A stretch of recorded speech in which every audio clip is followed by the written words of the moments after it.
Doki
doki ooh ooh, all my heart's for you, my wonderful fiance, Seamus.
hello, friends. We're here. I don't know why we were dropping frames in the beginning, but knock on wood, it has stopped. It has stopped. Congratulations to Kags for being the official first, Rigatoni, Pepperoni, Panini for being the official second, and Seamus is the official third today. Welcoming you guys. How are you doing? How was your weekend? Happy Sunday. Holy shit. This is day number 4 in a row of streaming, which is crazy. That's crazy. I also want to say congratulations to Seamus presently for having taken first place in the Clips leaderboard. Good job, good job. For you guys who maybe didn't see the Discord announcement, by the way, if your clip at the end of the month is in that leaderboard, your name's up there, I'm gifting you a 1-month sub to this channel. If you already have a sub, if you just maintain one, which, you know, big thanks that you do, I will give you the equivalent in a Steam gift card, or I will gift the sub to a person of your choice on this channel. So, I'm incentivizing you to help me out in the clipping department because holy smokes. Like, I end up so far behind on that sometimes, and it helps me when you guys do make clips to know what you find interesting, right? But like, I already have 5 streams that I need to clip this month, and normally I just wait till the end of the month, but that is not working because then I have to spend just hours upon hours upon hours, so I need to get to it sooner. So I already have so many that I need to do, and more to come, you know. You are #1 clipper with no song. The no song. I didn't even watch that yet. I meant to, and then I hiked a mountain instead and got my 100% completion on peak. I dragged our friend Crispy up this mountain. He was just stoned and chilling, and I was like, let's go. It was so funny. It was so funny. We had a good time. We had a good time. You guys, I am excited to paint my nails, but wow, did I just have like massive creative brain fart because I was looking through my plates, and I mean, I have plenty of plates, and I definitely have my fair share of Halloween plates, but none of them were speaking to me because the color that I wanted to use specifically is this, which I don't know if, yep, Obsbot will focus on it. It's like obnoxiously green. Obnoxiously. And rightfully so, it's called So Toxic. But figuring out what I wanted to pair with that particular nail polish was special. So I went through all of my plates and I was like, shit, man. There's so many things I could do, but do I want to do? Is this, like, do I want to take the time to fill these in? Because some of them would have required, like, to appease my soul, or lack thereof as a ginger, I would have needed to reverse paint. And I was, or stamp, rather. And I was like, do I want to go through this effort? And I was like, I really kind of don't today, right? I really kind of just want a simple design that's going to be easy to put on my nails. It's going to be easy to record a separate video for YouTube. That it's going to be easy to do the voiceover for because I'm out of practice. I haven't painted my nails now since like the beginning of summer, I think was the last time I painted my nails. So it's been a minute. It has been a minute. So I was like, all right, we're just gonna go real simple. And we're doing, hi Hemlock, how are you? Welcome in. We're doing toxic green with black spooder webs and maybe some spooders here and there. In real life, I'm afraid of spiders. Like, I don't want them anywhere near me. I have an agreement with them that if they're in the house and I spot them, they're dead. But if they're outside, I will walk away. my house, my territory. They need to stay out of it, or at least out of my sight, because I'm sure they're here doing really good bug management things. I don't want to see them. I don't want to be bit by them, because getting bit by them usually means I get flu-like symptoms. Like, they need to just stay away. And they're creepy. Like, they're creepy. But to put them on my nails is a-okay. Toxic? Yeah. It's going to be super cool. So let me actually bring you guys over to this screen where you get to see close up. So here again is the Toxic Green. It is a latest release from Holo Taco. It is literally called So Toxic.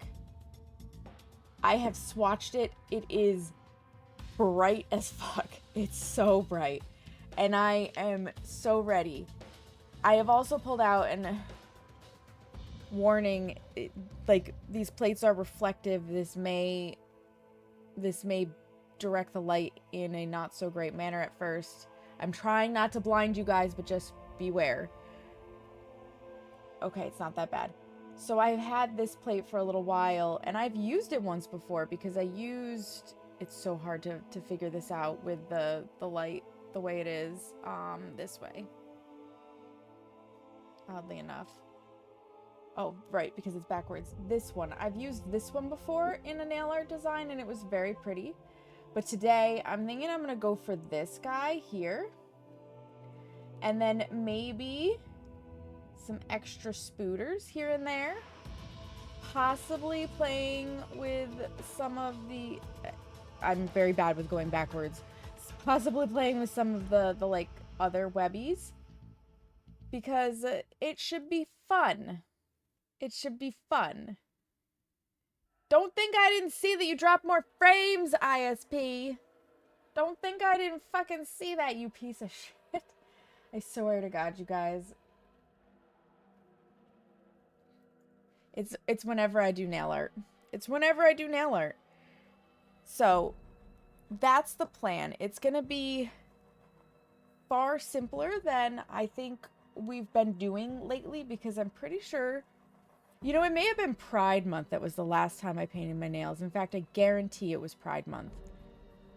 And we did some seriously cool designs for Pride Month, but wow, did they take a long time. No, I painted my nails once beyond that. Once beyond that. But basically, all of them were complicated. I am anticipating that this is going to go quick. So before we actually get into the nail art, I promised you guys yesterday on stream, I had gotten the new Holo Taco collection for Holoween, which has the last of Simply's birthday polishes, because her birthday is in October, and traditionally, instead of releasing a Halloween collection, for the past, God, I think Holo Taco is like 6 years old. We're in our 7th year, I believe. It has always been a birthday polish release and never a Halloween release, and she really wants to do Halloween collections, so this is the last of her birthday polishes. So this is called Simply Deceased. It is a temperature reactive polish. I don't have the ability to show you the different temperatures, but basically it's thermal. This, I want to say this is the cold state, maybe. So if you warm it up, it should get to be like a bright red, but regardless, even just in this state, it's still very pretty. It's still very, very pretty. So this is Simply Deceased. It is her last birthday polish. And it was a very unique Halloween collection too, because it's got a lot of different formulas. So this is acrylic. It is gorgeous. It's like this deep eggplant color. I love it. I love it so much. I will be using this at some point. I debated on combining it with the So Toxic, but I'm not sure exactly how I would make that happen. So, I mean, maybe I could make it happen. Maybe I could use like dotting tools to put drippies and then put the spooder webs over the top. I don't know. I don't know, you guys. I do love the combo, but I may just use this on its own and put a green over it. This is called Just Vamping. It is, oh my god, like, of the collection, I think this might be my favorite one, followed by So Toxic, because I really love my obnoxiously bright colors. Like, adore them. Then we have one that is a crushed metallic. It's this beautiful, like, bright red. And for a change, my phone is actually doing it justice, because that's what this whole video is from, is my phone. Like, it's so pretty. This is called Thirst Trap. Shocker. It is referencing, you know, a vampire, because Halloween. All things spoopy. It's spoopy month. So I really like that one. Like, this was a good collection overall. Some of the collections have been more meh, but this one was really solid. Then this particular polish is gonna rival for me Electrostatic as far as, like, a whole lot of yes. This is Trick or Trash. It looks black right here, but when you put it on, it's actually a very thin jelly formula, so it's buildable, and it comes out dark gray until you build it up to get it darker. But look at the color. Look at how it reflects. Like, just all of those flakies, all of the holographics. It's so pretty. It's so freaking pretty. So this is Trick or Trash. And the only... there was a... I think Simply's last color is limited edition. And they released another seasonal polish with this, which is an aqua glow in the dark. So instead of glowing lime green, it glows neon blue. That one is seasonal, and Simply Deceased is limited edition, but the rest of these are going to be available for a while. And then this one, which may have to go on my toes this coming month, is called Dead Serious. And it is a dark red to, like, purpley green multi-chrome. It's amazing. It's a little hard to see the shift sometimes, but it does shift. You can see it kind of down in the bottom and along the edges, how it does the shifty shifts. It's stunning. And it all depends on how the light hits it, right? But this one, also delicious. And it's unique. It's unique in what it is, because there are so many of these that just... they all look the same after a while. Maybe I'm just jaded because I have so much nail polish. Like, you can't see it as well, but so much nail polish. Like, that right there is the corner of one nail polish shelf, and then that right there is also a nail polish shelf. Like, I have a lot, and you can't even see the rack that's it's in front of me. And then there's a rack, I'll use this hand so I don't look crazy. There's a rack over to the side. Like, I have so much. I have so much nail polish. It's crazy. And I love all of it, and I use it as much as possible. Collecting nail polish, especially Holo Taco nail polish, has basically become my thing. Seamus and I have begun discussing, how am I going to continue to store all of this nail polish? Because holy smokes, there's so much of it. So we're looking at getting a drawer system with some inserts so that I can stow away the nail polish that I don't use as frequently and keep the stuff that I use a lot more accessible. That's the plan right now. That's the plan. Also, normally with nail art, I am not able to pause for ads because I'm in the middle of, like, doing something, right? For the first time ever, because this design is pretty simple, I am going to try to pay attention and stop painting during ad breaks and we'll just sit and chat. Like, that's the goal anyways. I have no idea how successful I will be at that, but that is the goal. That is the goal. So, to get started, I've got my little shot glass that is for acetone. I specifically bought these shot glasses. It was a set of 4 for nail art. I do not use them for anything else. So these shot glasses never get put into the general realm of anything. They do not, like, if I wash them, if I choose to wash them, they get washed separately. They get dried immediately and they get brought right back into my nail art area because I don't want to mix chemicals with food, like harsh chemicals that could poison me.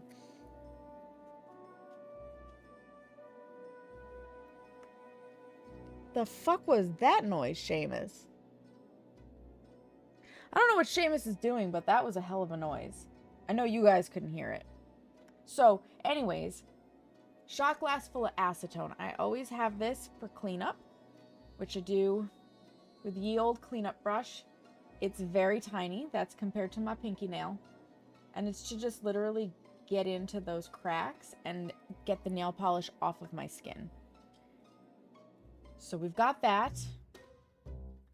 I'm going to open my stamper now and move my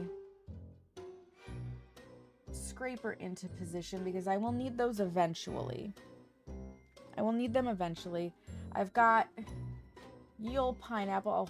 I'll put it this way so it's spelled the right way for you. Mr. Pineapple, you can push on this part and it puts prongs out. So this allows me to pick up cotton balls without having to get near my fingers, which are going to end up with polish on them, and we don't want to take the polish off. Like, obviously, that's the point. Trying not to hit the arm of what's holding the camera. But that always proves difficult for me. So, first steps first. My nails are already cleaned up. I did have some hangnail issues on this one from dry skin. It's almost healed. They're cleaned, they're hydrated, they need to be dehydrated. You always... Do I have a little thingy here I need to clip out, though? Could I clip that out? I might be able to clip that out. Hold on. Hold, please. I noticed something in the camera.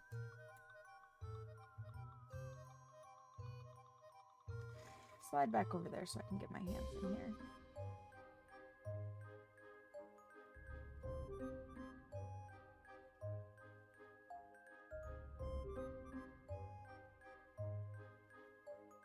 Trying to do this so that you guys can see with my offhand is not easy. There we go. That's better. I do need to bring it up closer to my face, though, where I personally can see what the heck I'm doing, so I don't cut my skin. Like my live skin. I want the dead skin.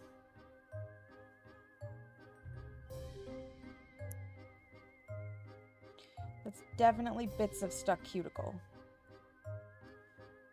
So, basically, you don't want cuticle in the way of adhering your nail polish to your nail, which is why I'm just taking a quick moment to retrim that back. Because I've cleaned up my nails, but sometimes you just notice things the following day that just need to be dealt with. Normally you would want to really soften things before you do this, but I'm a rebel. I do what I want. Usually pay for the consequences, but that'll do. I can't get that. I can't quite get that all. So we'll just have to be mindful of that. It's fine. It's fine. It'll be fine. So anyways, they're all cleaned up. Got my cotton ball. I need to dehydrate them. I'm going to dehydrate it with acetone. The reason you dehydrate it is because your natural oils or oil that you've put on your cuticles and whatnot creates a barrier between your nail bed and the nail polish, and it doesn't adhere as well. It's also sometimes why buffing helps, because it roughs the surface, which makes it easier for nail polish to adhere to. And making the nail polish easier to adhere to the nail only increases the longevity of your manicure. Now, if you're just painting a simple color, you may not care as much because, you know, it's a simple color. You didn't spend 4 hours putting it on, but 2 coats of base polish, will that potentially make it peel quicker? As far as I know, it's fine to do 2 coats of base polish, Pay. Also, hi, Pay. I'm not a professional, but I've never heard otherwise. I've picked all these tips up by watching professionals. I love to digest this stuff. You know what, though? Now that I think about it, you should absolutely be able to do 2 rounds of base coat, because I know some people will do a peely base on the very bottom and then they'll put something else above the peely base to smooth out the nail. You're painting your nails with me? I love that. What are you doing? What kind of nail art? Or are you just doing a solid color? I am curious. So, dehydrated, starting with smoothing base, because you can see them. You can see them real good. I have imperfections in my nails because I have Hashimoto's thyroiditis, and basically my thyroid screws up everything in my life. OPI purple with a purpose. I love that. OPI is such a fun brand. All right. I always start by painting with my left hand because I am right-handed. This is strategic because it's much easier to switch from your non-dominant hand to your dominant hand than it is to switch from your dominant hand to your non-dominant hand.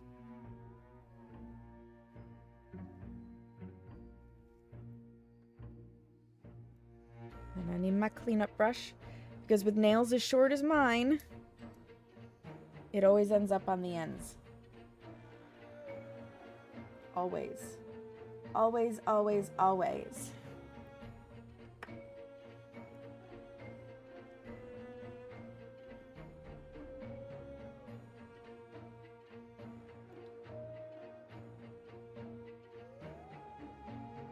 Oddly enough, I think because I struggle, obviously, with my non-dominant hand, I'm more careful with it, and I make less mess. Sometimes. I barely touched you, little camera thing. Stop wiggling.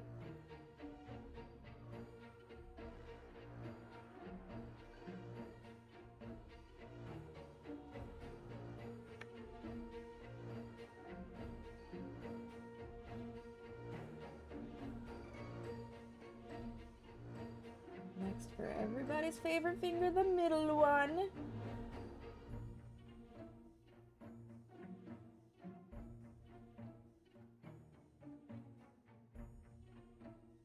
And because you have to dehydrate to really get it to stick, having a nail oil available once everything's dry to rehydrate your poor skin, highly recommended. Highly, highly recommended. And that can just be like straight jojoba oil or coconut oil. You don't have to necessarily get anything fancy. I would recommend jojoba over coconut, though, only because the skin has an easier time absorbing jojoba oil than it does absorbing coconut. It's also short and have tons of ridges and stuff. Yeah, you understand, Pay. You have the same struggles as me. That's why I like smoothing base. Helps get rid of them, evens it out. It's not perfect, but it's way better than it is. A nice little apricot cuticle oil. Ooh, I bet that smells really good. I would paint my nails, but my hands are shakier than normal. Yeah. I solve shaky hand by bracing my arms and everything against my work surface. Because in reality, I have very shaky hands, but like literally, I rest and then I move. So that I don't have to deal with the shakiness as much. but you know your body best.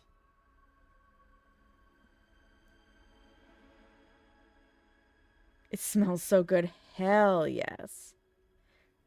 Mine has no scent. Which, honestly, I prefer that way. Because I'm allergic to a lot of perfumes and whatnot, and some scents just bother me. So, because I'm a humongous, fan, I have the refillable nail oil pen from Holo Taco, and it's just jojoba and vitamin E in a cartridge. And you squeeze it down, and it comes out a little paintbrush. They did make a scented run for summer that smells like s'mores, but again, I'm allergic to most scents. Practically hills with how many ridges there are. Oof. That's rough, Hemlock. Recently 3D printed these little clips that go around your nail and help hold the... Oh! That's really cool, Pay. That's really cool. You'd love to own more Holo Taco in the future. You know, I bet if you put it on a Christmas list, Fool would buy you some. I bet he would. I don't know what your favorite colors are, Pay, but I'm going to highly recommend that if you don't own Electrostatic from Holo Taco, that you remedy that. Of all the polishes, that is my favorite one. It is a black polish with linear holographics, so it is the best Pride polish in my opinion. Irresistible craving for fun dip. Hi, Fool. He even just said that's true.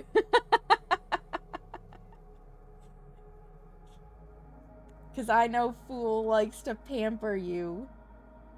I know he does. With good reason.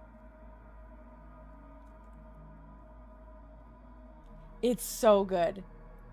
Every time I use it, I have to sit and squee over it for at least like 5 minutes. Electrostatic is the bomb diggity. It's the bomb diggity.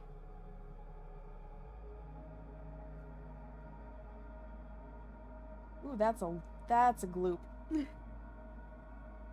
That's better.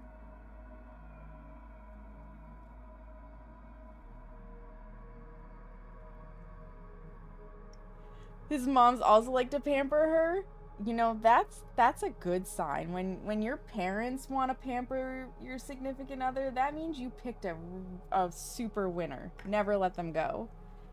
He is a sweetheart to you. I love looking at your guys' interactions on stream because they're just so wholesome. You guys are so cute together. You're just absolutely adorable. They already consider her their daughter. I love that. I love that. That is amazing.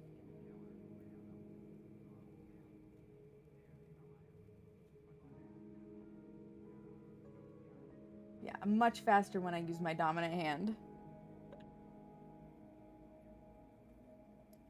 And, oh, I'm pretty sure, too, I think Holo Taco has a wish list feature now. I think they came out with that. I'm fairly certain. You and Seamus and Fool and Pear are some of those wholesome... Aw, Hemlock, thank you. Seamus tries to be wholesome between the horny. Sort of.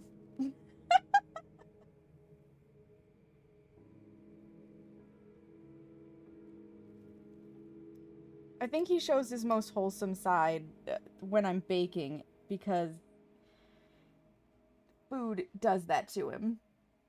Especially baked goods. Okay. Base coat on. Where do I keep my electrostatic? I think I keep it... Is it that one? Let me see if I can't grab the electrostatic to show you. I think it's... Sure is. I'm very short. It was a big stretch. Stop shaking. Please. Okay. It has separated a little bit. It's been a while since it came off the shelf. So we must aggressively roll it. Aw, thank you, Faye. Okay. This is electrostatic. It is so good. It's so stunning.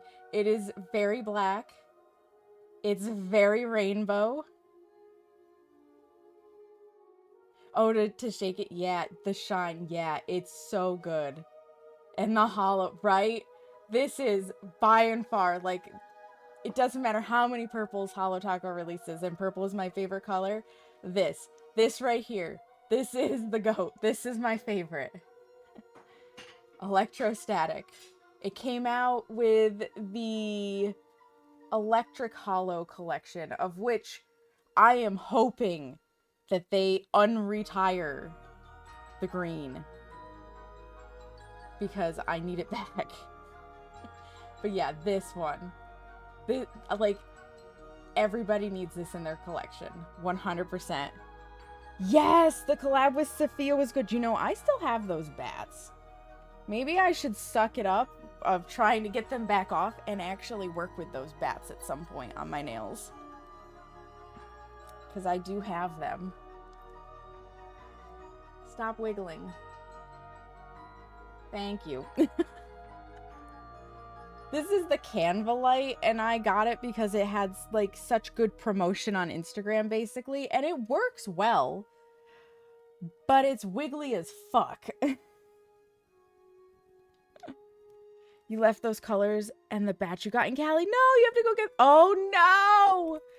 At the very least, the bats your parents could mail you safely, but I wouldn't trust just shipping the polishes. Because heaven forbid they break. You can't get those anymore. That would be terrible. That would be terrible, because she had some really good colors. I think the only one I didn't super care for was the Spirit one that had, like, the green shimmer to it. You get promos for that all the time. I wonder if you could add weights to the top to stabilize. So, I think the problem... Incoming mess. This is only held on by a MagSafe light thing, so I can pop it off. Oop. Is because it's... Ooh. I knocked my thing over. It's plugged in. It's on that kind of an arm. And I think that is the real problem. I knocked my drink over and scared the cat. As one does.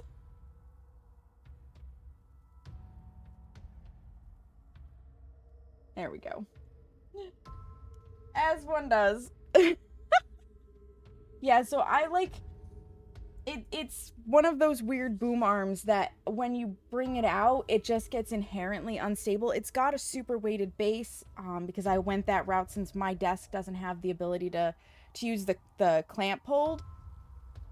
But I don't know if there would be, short of getting like a pillar that I could put under the, where it extends down to like stop it from moving as much, I don't know if I could actually stabilize it properly. I think it's just the nature of the fact that it's a long arm extended over a huge span, basically, considering the length of the arm. And I think that's the real problem. I really do. So, obnoxious green. Obnoxious green. It's like 90s slime color green. It's so good. And it is so toxic. Oh my god, the minute I got this color, I was like, I need it on my nails so bad. Must have.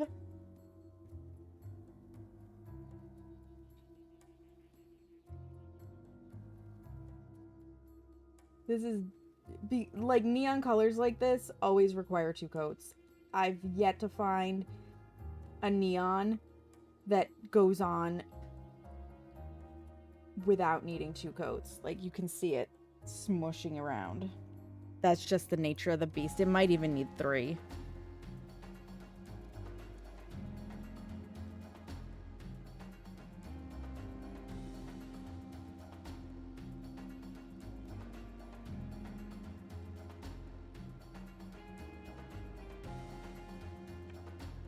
We'll see. The thumbs also, because they're my biggest nail, they usually take a little bit more polish than the others.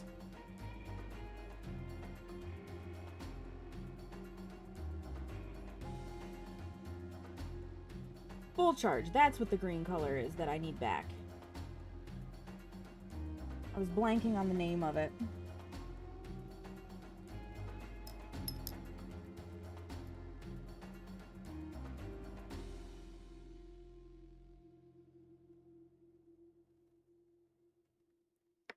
Clean that up.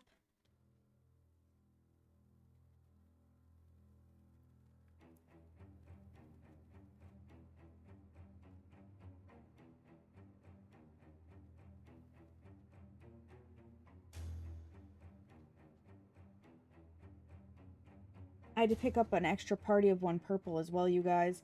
So I've used that quite a lot in the past few streams, actually, because it's just such a good purple for a purple creme, and it's retiring. Holo Taco's website got an update, and now there's a retiring soon rack so that you can see the polishes easily that they're gonna be discontinuing because they're making room for new. And that was on there, and I was like, oh hell no. Oh hell no. I bought a second one just so I have it as backup.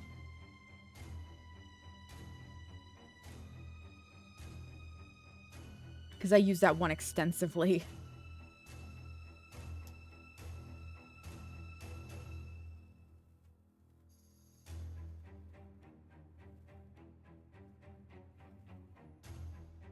Got a little up here this time.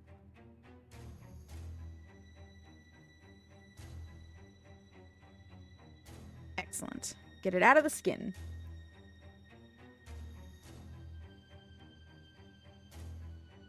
The real fun begins, though, when we do the black stamping and I try to keep that out of my skin. This black stamping polish, oh my god. I also can barely see the edge of that pinky. Black stamping polish just smears, in my experience. It doesn't come off cleanly. My dry skin and I. Because once it smears, then it's just like I've dyed my skin.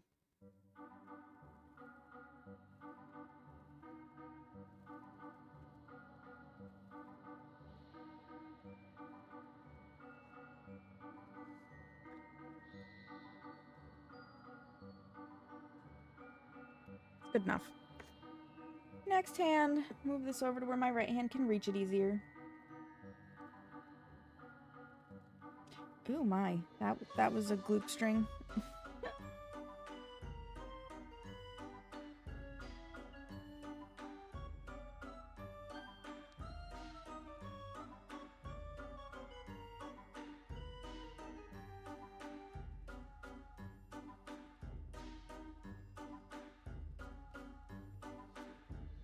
Yeah, I definitely went thicker with this coat on this hand than I did on the first hand.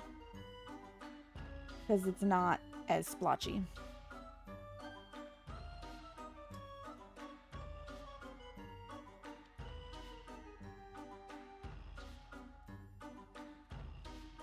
Are you guys all packed for TwitchCon? Because you leave for that soon, don't you? TwitchCon is this coming week, isn't it?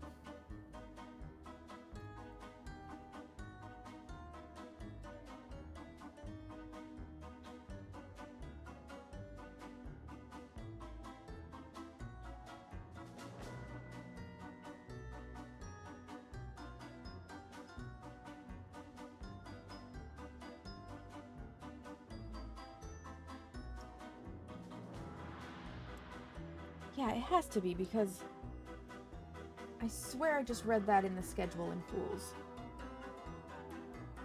Listen, time is melting for me these days. I can't keep days straight, so sometimes I forget what's happening.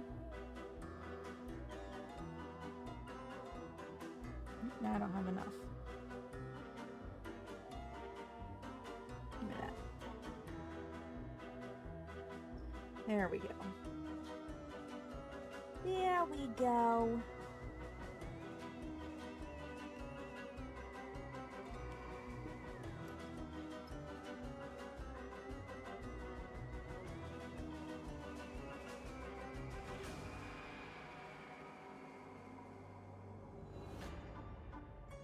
One of these days I will make it to TwitchCon. That day is just not this time. But I really, like, it would be such a good reason to go out to the West Coast and have, like, a neutral area to meet up with all of the cool people I've met on this platform.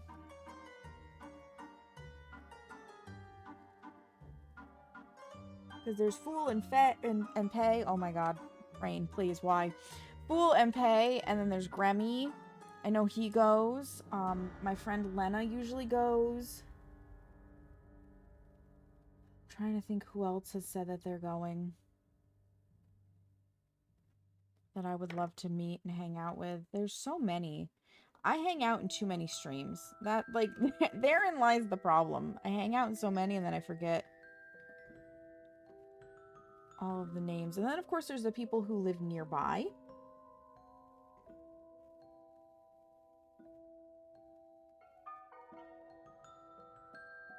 Because, like, my friend John lives...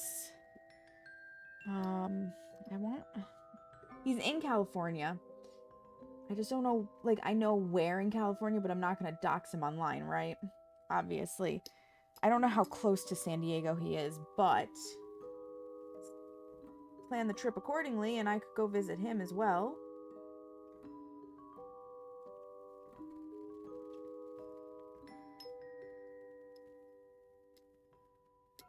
And I've met him already in person, so it wouldn't be like a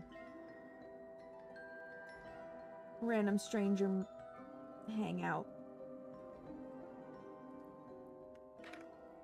Oh god, they're so bright green and I love it. I love it. Okay. Yep, back to this side. For the next coat.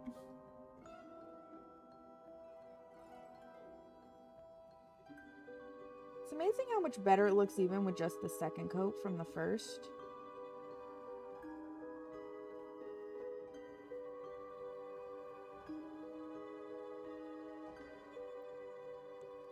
But I do think at least the thumbnail is going to require a third. Thank you. It is very bright. Your mom called. Now back to no worries. Listen, parents have this, I swear, they have this innate ability to call at literally the most inconvenient of times. Without fail. Just 20 minutes prior, you could have been literally sitting on your couch, reading a book, having all the time in the world to chat, and then you decide, oh, I'm going to do the dishes, and you get your hands wet, and that's when the phone rings and it's your parents. Inevitably. It's also the same time when your nose decides to itch. Or your face needs to be scratched. It's the power they acquire when they become parents, right? Yeah, there's like no streaking with the second coat. It's really impressive. I'm always impressed by how it goes from first to second coat.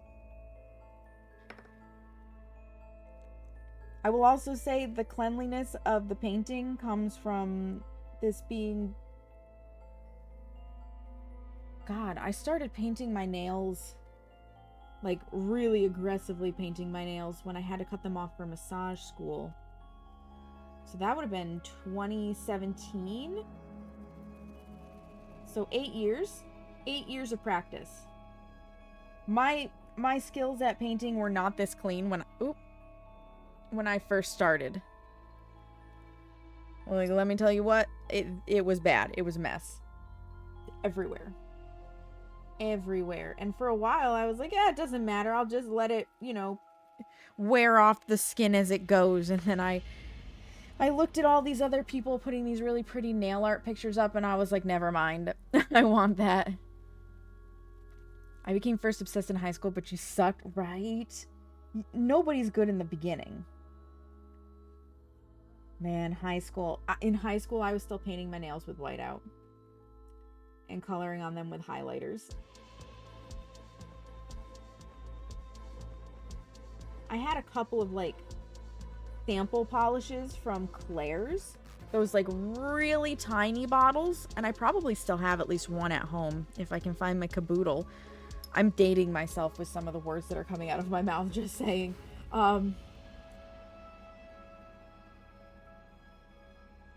But for the most part, yeah, it was whiteout and highlighters.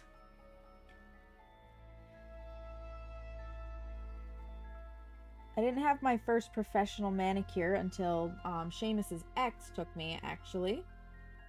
In the rudest way possible. And me being the like, non-confrontational soul that I am, just went along with it. And I mean, she also was treating me, but she literally took my hands, looked at them, and said, "Your cuticles look like shit," and took me to go get a manicure with her. That was probably 15 years ago now, at least.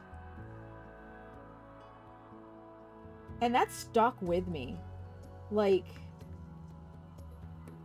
nobody had ever really commented on my hands before. So when she told me my cuticles look like shit, I was like shocked, and then I took it to heart, and I worried about it subconsciously for so long. And then I had several other people who were like, no, you have beautiful nail beds. Like, I don't know what the fuck she was talking about, but you have beautiful nail beds.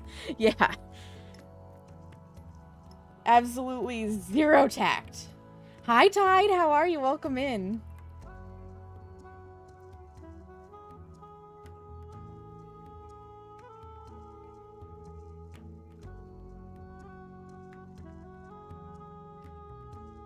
But there's a reason why she's an ex and I'm not. And that is because she genuinely was not a good human being. We're pretty sure she is a narcissist. She very much wants people to be the version of themselves that she believes them to be, not who they actually are. Oop. Smack that. To try and get people to change, she would just publicly shame them on Facebook.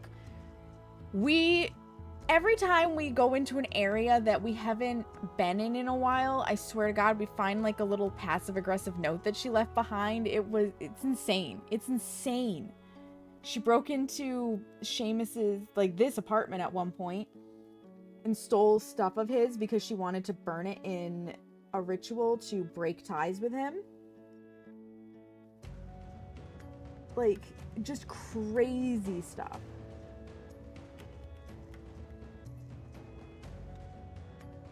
So don't miss her. Not one bit.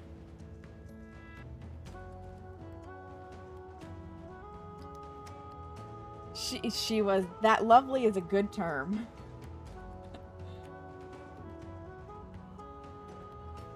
And if you were to talk to her, she would claim to be the victim in all of this.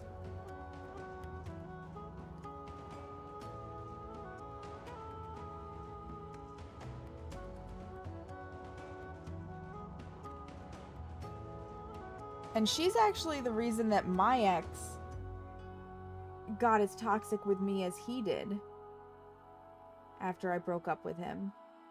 Because she didn't like that I picked Seamus over her, basically, but you had to schedule in on her freaking calendar to be your friend, and I'm not about that life. Oh, thank you, fool. And she tracked my ex down to tell him all of these lies, and then my ex messaged me after we had broken up, and I tried to be amicable about it because we had a lot of mutual friends. And I didn't want to put anybody in that position of, like, they have to pick between him or I. Like, obviously, please don't invite us to the same gatherings necessarily, but I wanted it to be amicable. And he texted me at one point to just be like, I knew it, you were cheating on me, and you're a pothead and an alcoholic and all this other shit. And I was like, wow. And he literally said in there that Seamus's ex had let him know. And I was like, well, if he's that easily influenced, I don't miss him. Wild shit. Learned lessons.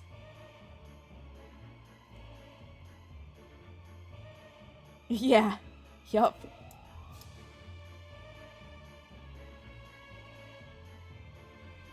But I will never make those kinds of mistakes again, right? Because I've learned. Do I think that's not streaky enough? No, we're gonna give this thumb at least one more coat, and then ads are gonna run, and we'll pause and just chat. Let this really dry down while the ads do their thing. I don't think the other fingers need the extra coat. I think it's really just this one. This is my most ridged thumb. At least right now. It swaps back and forth between the two of them. Yeah, when I saw this color on the live stream, I knew it would be the first one on my fingers. That's better. That's much better.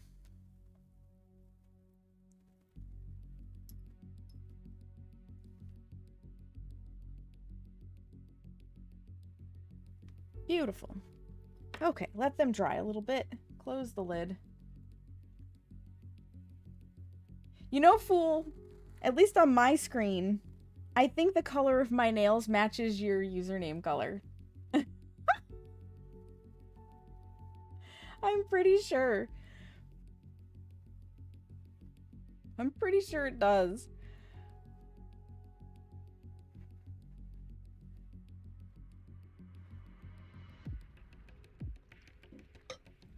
So if Fool ever paints his nails, or if he has Pay paint his nails, it's gonna have to be a color like this.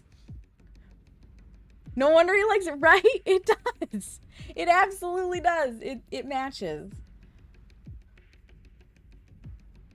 Fool's official Holo Taco color is so toxic. He's cooking pancakes, but he agrees. Pancakes sound so good. Is he like doing savory pancakes with like a breakfast sausage or a bacon or something, or eggs, or is he gonna do like desserty pancakes where he pairs them with whipped cream and fruit? Full nail art stream went right-eyed. There we go. I'm here for that. Pay paints Fool's nails on stream when? Like, there's a really cute goal. But next time Fool does a celebration, that can be a goal of Pay paints his nails on stream. Yes! Yes! See? Pay's willing. Let's go! Paint his nails, do his hair, do his makeup. He can be the most beautiful Fool we've ever seen. Or end up with a smiley face on his forehead like Epic. That was such an amazing stream. That was so good, right? It would be super cool. I'm here for it. I'm here for it.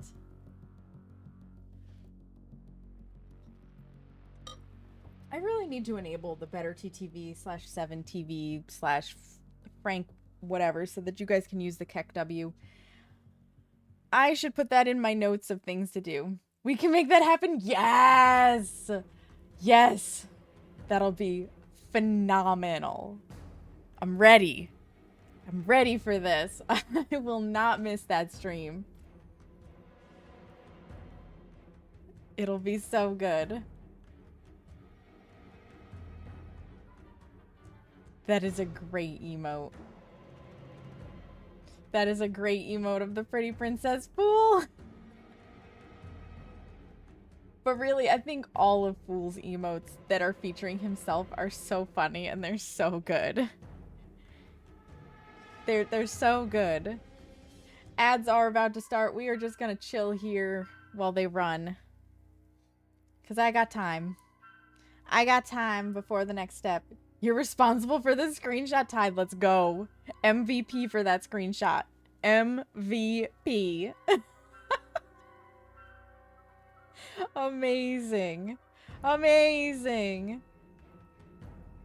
So good. Actually, what do I manage? Ugh. To get chapstick on my lips. Oh, you didn't get the pretty princess one. Still. Anybody who can get those screenshots. Beautiful. And making the emotes in Fool makes me... Yes, agreed, Hemlock. 100%. Someday, when I have 2 brain cells to rub together to actually come up with what I'm looking for and the cash to afford it, I will be commissioning pay for some custom emotes to add to my channel because, like, I've made everything myself at this point for the most part. But her art is so cute. 2 brain cells, how do I acquire those, right? Right? If I figure it out, I'll let you know. If I figure it out, I'll let you know. Speaking of itches, I always get like one baby hair in my ear. Inevitably. It's really frustrating. Because then it's like, it's that tickly feeling, but in your ear and you can't friggin' get at it. I hate it. I hate it so much. There, maybe I made it stop. I think I made it stop. Stupid hair. I love my hair, but stupid hair. So bad. It's so bad.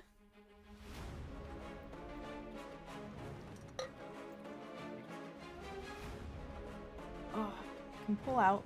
You know what I can do while we're waiting with the ads? I can shake the black. I can shake the black stamping polish. Because that's got to happen anyways. That's got to happen anyways. And it really is considered better to roll the polish rather than shake the polish to help with air bubbles. But so long as the polish gets mixed is the important part. Right? That's the important part. Mix her up! Mix her up. I still gotta decide as well, you guys, what I'm baking next weekend. I haven't figured out which spooky dessert I'm gonna make for next weekend. You gotta go take care of your foster kitties. You'll be leaving your computer lurking. I appreciate it, Hemlock. Give those kitties extra love for me. Give them extra love. Shakety, shakety, shakety, shakety, shakety. That should be good. That should be good. Excellent. So we're gonna need the black stamping polish. I'm gonna move that more over here. I'm gonna need this guy. Obviously, I'm gonna need this guy.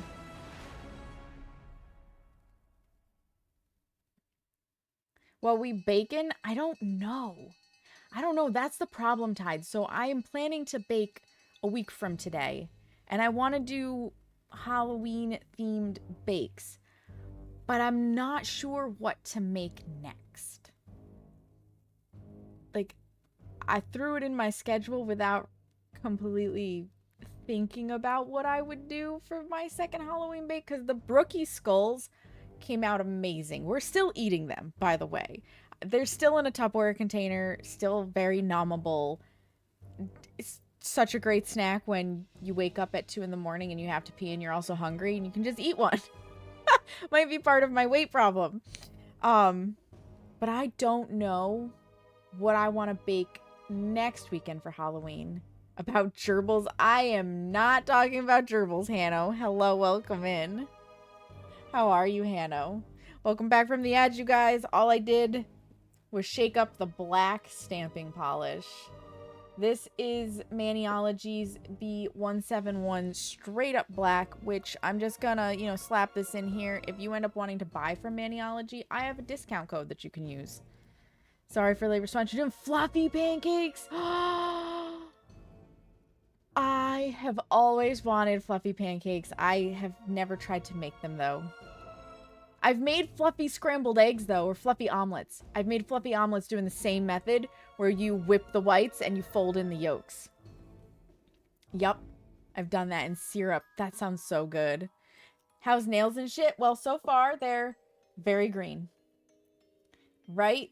Yeah, it was, Anime Kitchen on YouTube when he was still uploading, did the recipe. I think it came out of Food Wars, and he did it with like a tomato reduction, and I followed it as closely as I could, and honestly, it was so good. Highly recommend. If you or Fool want, after stream, I will fish out that video link and send it to you. So this is a stamping polish. It's specifically made to go in stamping plates. We are going to be using plate, or at least I'm going to be using plate M316 from Maniology, full of Spooder bullshit. But before I can even get to stamping, because like I was saying, the black just smears all over your skin and it's a bitch to get out. I need to protect my skin. I need to make sure that the black is not going to hit my skin. So I have these stick-on barriers that I'm going to be using for Maniology. I believe they're non-latex cuticle guards. I'm just going to peel off the little plastic piece that's going to stick itself to everything.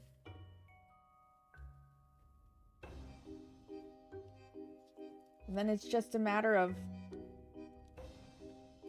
carefully adhering them to my skin. It's gonna make my fingers look real weird for a little bit.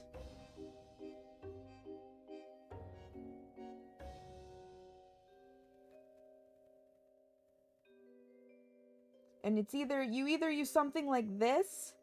You can use Elmer's glue and just let it dry. You can use liquid latex. Maniology has a similar paint-on barrier that's like liquid latex. Oh, these don't want to stick. Have you lost your sticky? Hello?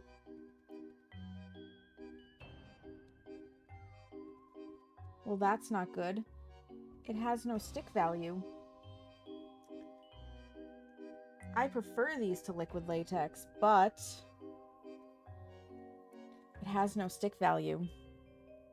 Like, it'll adhere to this, but it doesn't want to stick to my skin, and it should stick to my skin just fine. Elmer's glue is such a good idea. Yeah. Yeah, so you can use Elmer's glue. It takes a little longer to dry is really the only problem. I'm going to get both of them out so I can show you guys, because I have them. So, this may have dried. In fact, I guarantee that this has dried up. But this is something that Maniology has. I've just had it for so long and not used it or shaken it and whatnot that it has dried. It's called Mani Mask. It's latex free. So this is for people who are allergic to latex but want something that they can paint on. This exists. This absolutely exists. Your nails never dry fast anyways. Thinner coats. Let me shake the liquid latex. Get that all pulled back together. This will gunk up too. The only problem with these is, like, kind of like with the quick dry top coats, as soon as you expose them to air, they're compromised and they're going to just slowly dry out on you. It's the nature of the chemical reactions with air. Try the liquid latex from Holo. Yeah, so I have the liquid latex from Holo Taco, and I don't care for the liquid latex from Holo Taco. Reason being, as I kick my desk, it's the applicator it gets too gunked up too quickly. It's a very small container, and you need to apply it so thickly to make it work. And I just, like you said, it dries out so quick. I wasn't a fan. I wasn't a fan. And I love Holo Taco, but not that product. The thin coats, it's so hard to do properly. Yes, it is. Exactly the issue you had. Yep. So I like Maniologies, Polypue Cuticle Collector Protector. I mush my words because it's this whole container, and you get a really big brush. It does gunk up on the like stem of the brush, but we can work with that. The real struggle for me with liquid latex is once it dries, I like to put my fingers like this, and then it gets stuck, and I ruin it. And I have to redo it. Oh, because I'm a potato. And you have to apply this thicker than you think to make it work.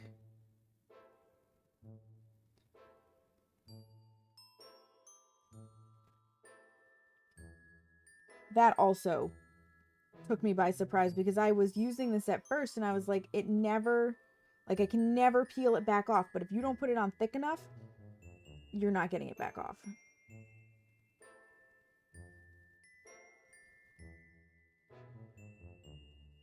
I finally had to ask somebody else in the nail art community what the friggin' secret was. That was it. Apply thicker.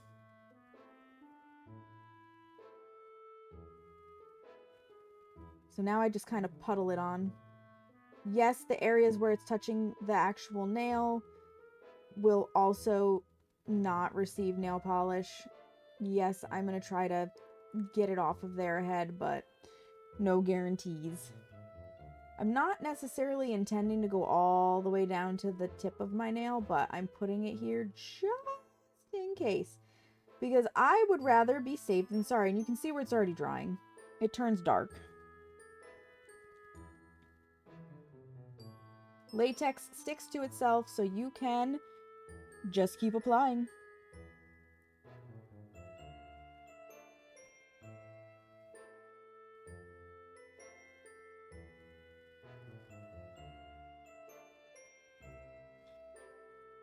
Maybe I'll just go one nail at a time, then I can't stick them together. How about that, eh? Then I can't stick them together. There's a clip somewhere of me literally saying that, you know, don't put your fingers together, and then I did it and I was like, fuck. Actually, what's on there should what do I want to try? Nope, we're just gonna leave it. We're gonna leave it. But I also need to pull out my tweezers because I'm gonna need those now to get this back off. We're just gonna let it dry down. We got the time. If I don't give it the time, this stream will be over in like an hour and a half. When I'm not sharing my process, I'm actually really fast at doing just a simple color and stamp.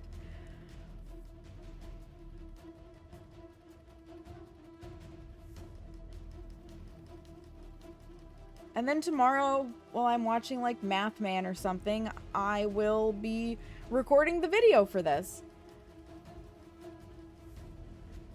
That'll go up on my nail art YouTube. Yeah, it's practice. It's practice. I really do want to try. Okay, this might be like the worst idea ever, but... Yep, worst idea ever. I can feel that the layers of the polish are still too tacky, and I will probably take the nail polish off with it. Can I just rub it with my finger?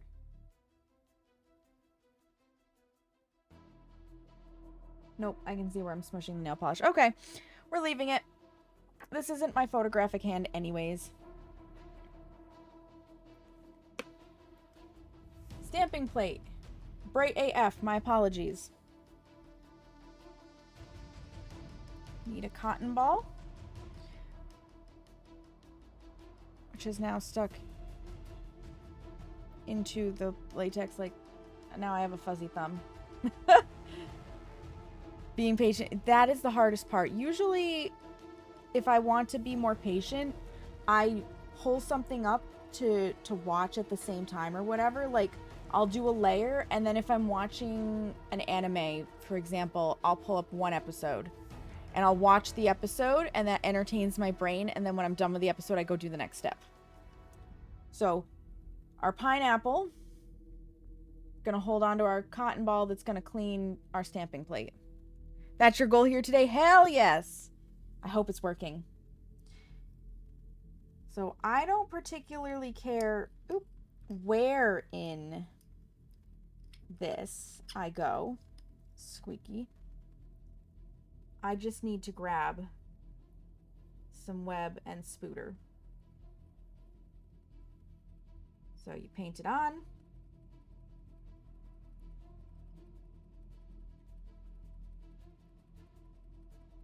Scrape. I have a silicone mat so I can just wipe. Pick it up. Then I'm going to use my scraper to just take off the pieces that I don't want. Potentially on my nail. Just throw this out of the way.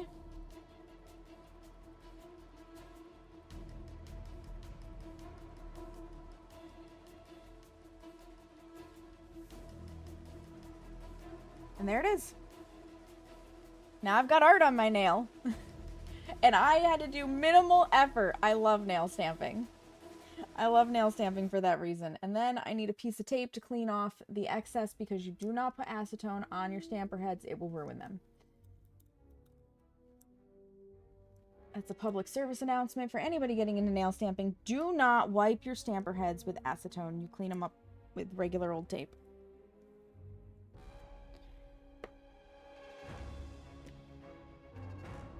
I need, speaking of acetone, I need some on my cotton ball if I'm going to clean the plate.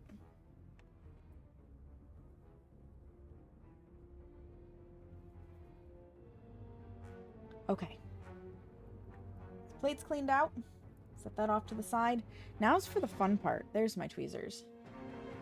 The peel.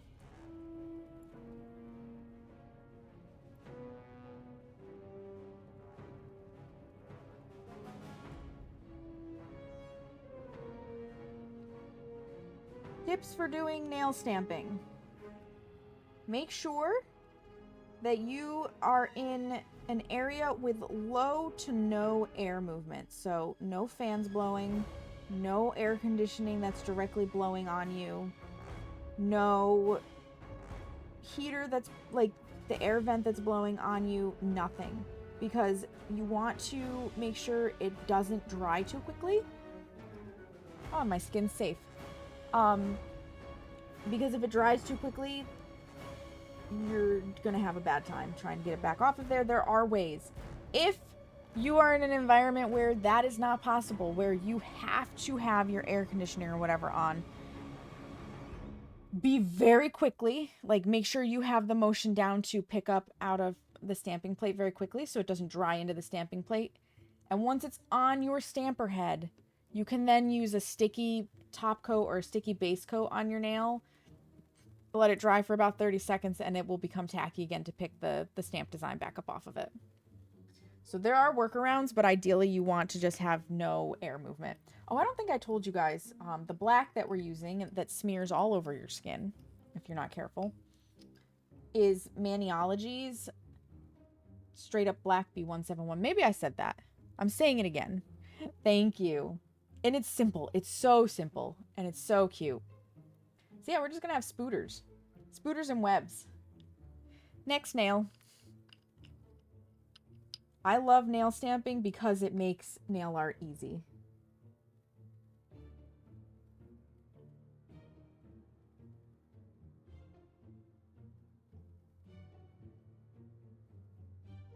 There are some really amazing nail artists that I follow on Instagram who can freehand like nobody's business. And I I envy their skills. I am in awe of their skills. I don't have those skills. Not even going to dance in the realm of hoping to one day have their skills, because I don't practice drawing. I am I was the gifted student in school, and I was somebody who I didn't have to study. I just memorized what I read. I didn't have to try very hard. Like, school was boring for me. Book learning came very naturally to me. Art, on the other hand, I had my skills. Like, I naturally fell into photography. I could do so with like guided projects and stuff, but it was a struggle, and I didn't struggle with anything else, and I didn't want to take the time to struggle with art, so I didn't. And I think that's honestly probably the hardest thing for anybody who falls into gifted student or gifted child categories, is when you don't have that struggle, you don't learn how to struggle, and you don't learn how to apply yourself, especially if nobody's there to guide you on how to apply yourself. And so for me, I really identify with that meme that's like, no practice, only good. I have to really want something to practice at it. And I haven't wanted to be able to draw hard enough yet to really practice at it. Maybe someday. Maybe someday it'll call to me, but that day is not today. I can doodle. I sketch doodle all the time, but drawing? Nope. I admire people who can do that. And then to be able to draw with a really tiny paintbrush on really small nails, that's in that same category of the people who make like the tiny meals for doll houses, or they're carving the ends of their number 2 pencil. Have you seen those things? Like, crazy stuff. Art is just another skill to learn. Yes, it absolutely is pay. I wish more people would just realize that it requires the same amount of practice as math and such. It does. It does. But you have to want to put the practice in. And therein lies my struggle. I just want to be good at it. But pretty much every skill in the world just requires practice. And people, for some reason, people just put art in the talent category. Like, I don't have the talent for it, so I can't do it. No, you could. Presumably, if you wanted to. I mean, even, there's a musician, Mika, who, he admired Queen so much. And you can see it, like the influence of Queen is in his music all over the place. He admired them so much, he taught himself how to read sheet music in his own way, because he is so dyslexic, he cannot read standard sheet music. Mika is really fun, isn't he? So, this man has written all of his own sheet music, and it is unintelligible to like the rest of the world because he wrote it in the way that he can understand it. And I think that is amazing.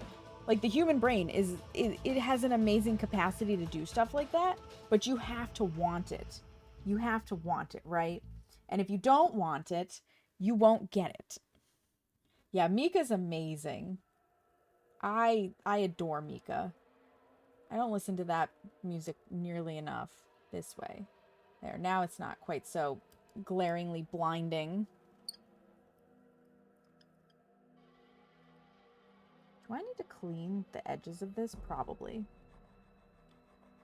This looks like a good spot. This is probably the same spot I was in last time.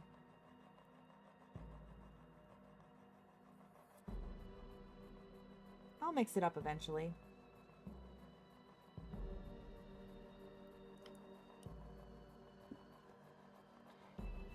Scrape. Wipe. Lift. Gorgeous.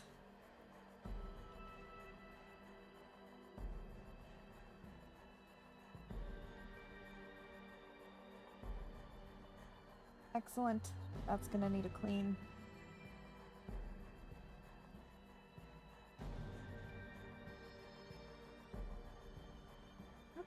Well, no, I do want it to go straight.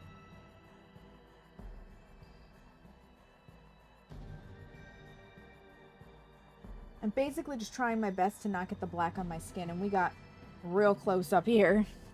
Excuse me, Corel, I don't need your advertisement. Thank you. Take the rest of that off. Take that off to the side. Give that a little close. Mainly just so that it doesn't dry out. Where did I? There they are. Best part-time peeling. There's just something so satisfying about the latex peel. Boop.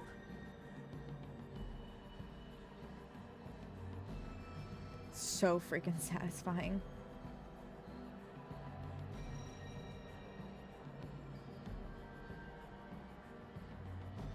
Clean that out some. Apparently, clean this off. Yeah, you can literally watch it smear even on the card. A little scraper card.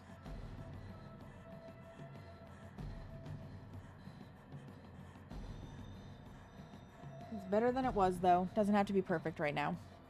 Just has to be cleaner so that I can keep using it. It is. Oh my gosh. The peel porn. So satisfying. Next nail. I'm debating on if I want to keep these glossy, by the way, or if I want to grab my matte top coat and mattify it. These might actually be a great nail to mattify. I had to order more nail stamping plates last night too, because there's a look I want to do, and when I was going through my plates to find what I wanted for today, I realized I didn't have the plates for that look.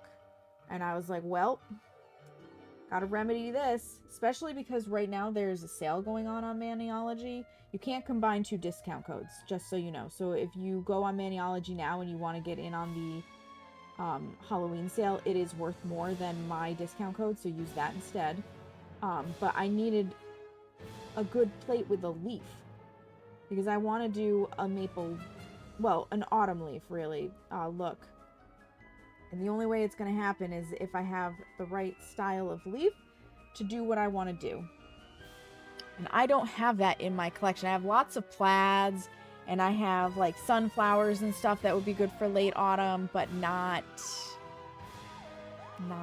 leaves. Right? It would be fun matte. I think I'm going to go matte. Let this dry down.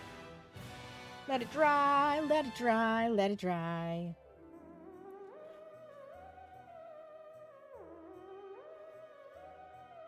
Because that's important. That's important. I'm actually going to put a marker here. Because one of the things, when I do my nail art videos, I always do them on a false nail, because that allows me to have a record of all the nail art I've ever done. And it lets me paint fresh, and I don't have to worry about how my skin's looking or how I did, like, smoothness with the recording or anything. But I'm going to put a marker here so that for the liquid latex portion, because obviously with a fake nail, you don't need to do that. I can insert from live stream. In theory.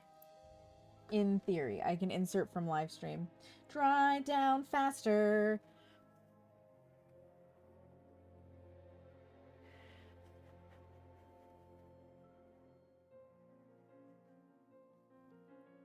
I love being able to watch it, though, change color to know that it's drying.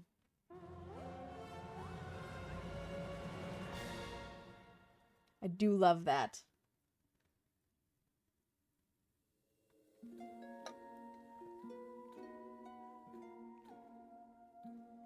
Makes me happy.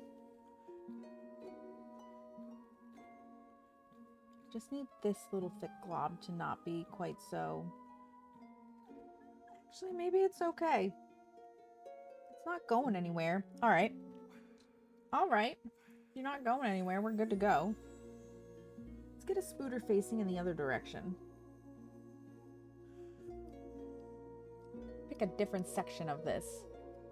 I wish I had longer nails.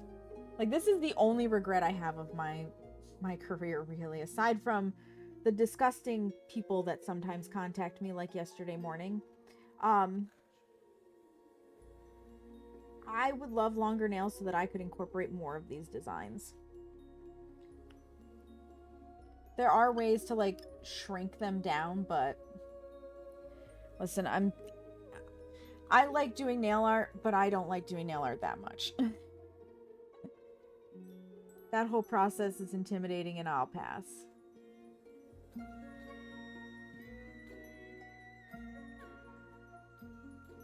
Take that off. I got a little dollop on my pointer finger.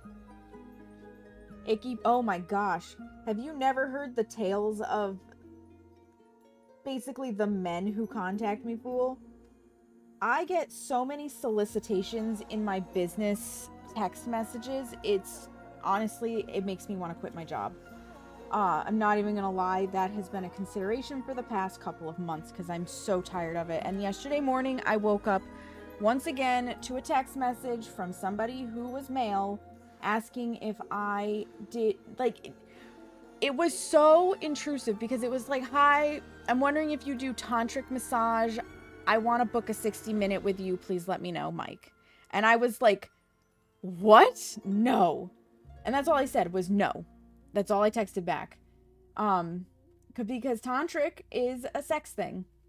They'll ask for tantric massage. They'll ask for lingam massage, which is just a fancy way for saying dick massage. I had one person, and this was the person that made me really question if I wanted to be in this profession anymore or taking male clients without referral, was somebody who asked for a yoni massage, which is, I had to Google it. I didn't know what it was. It's where the massage therapist and the client are both naked.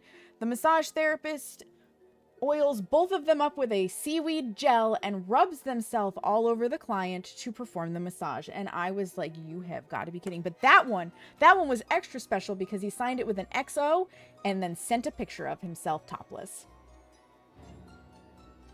You can't get scummier than that, really.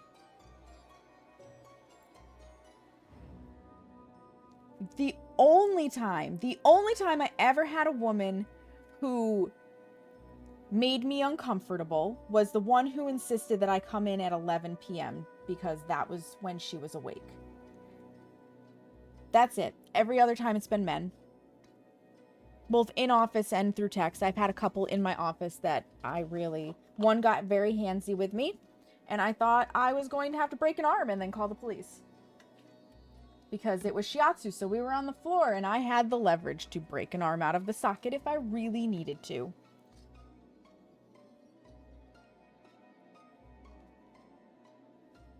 And I work alone. Like, the building has other people in it, but objectively, I work alone. So I have to be extra careful with this kind of behavior.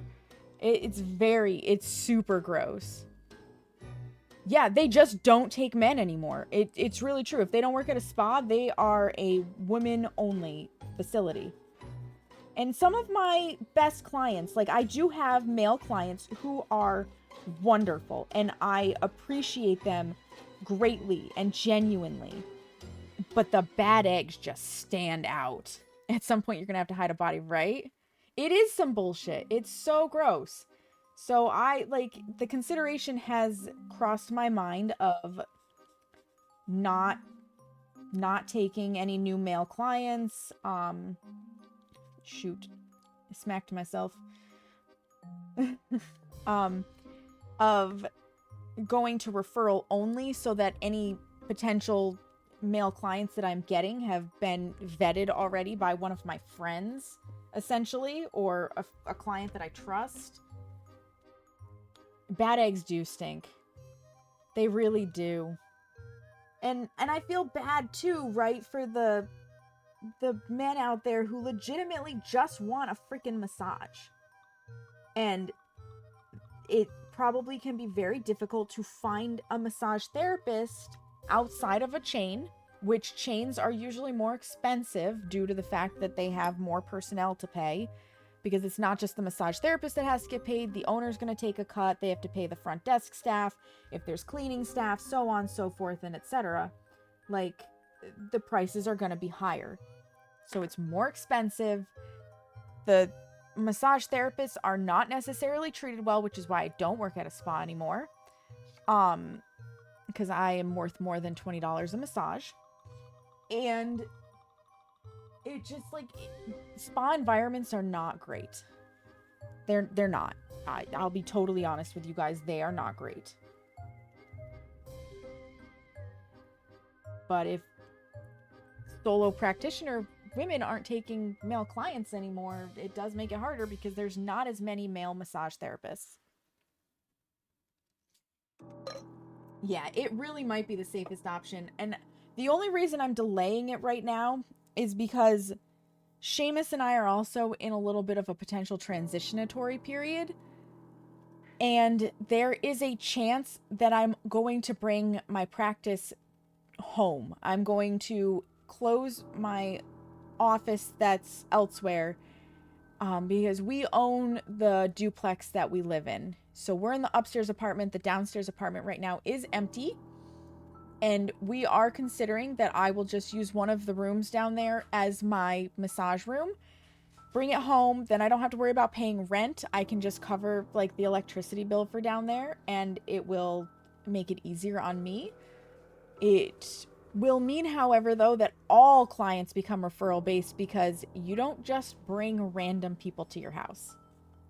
So when we completely figure out the transition, I will make that decision.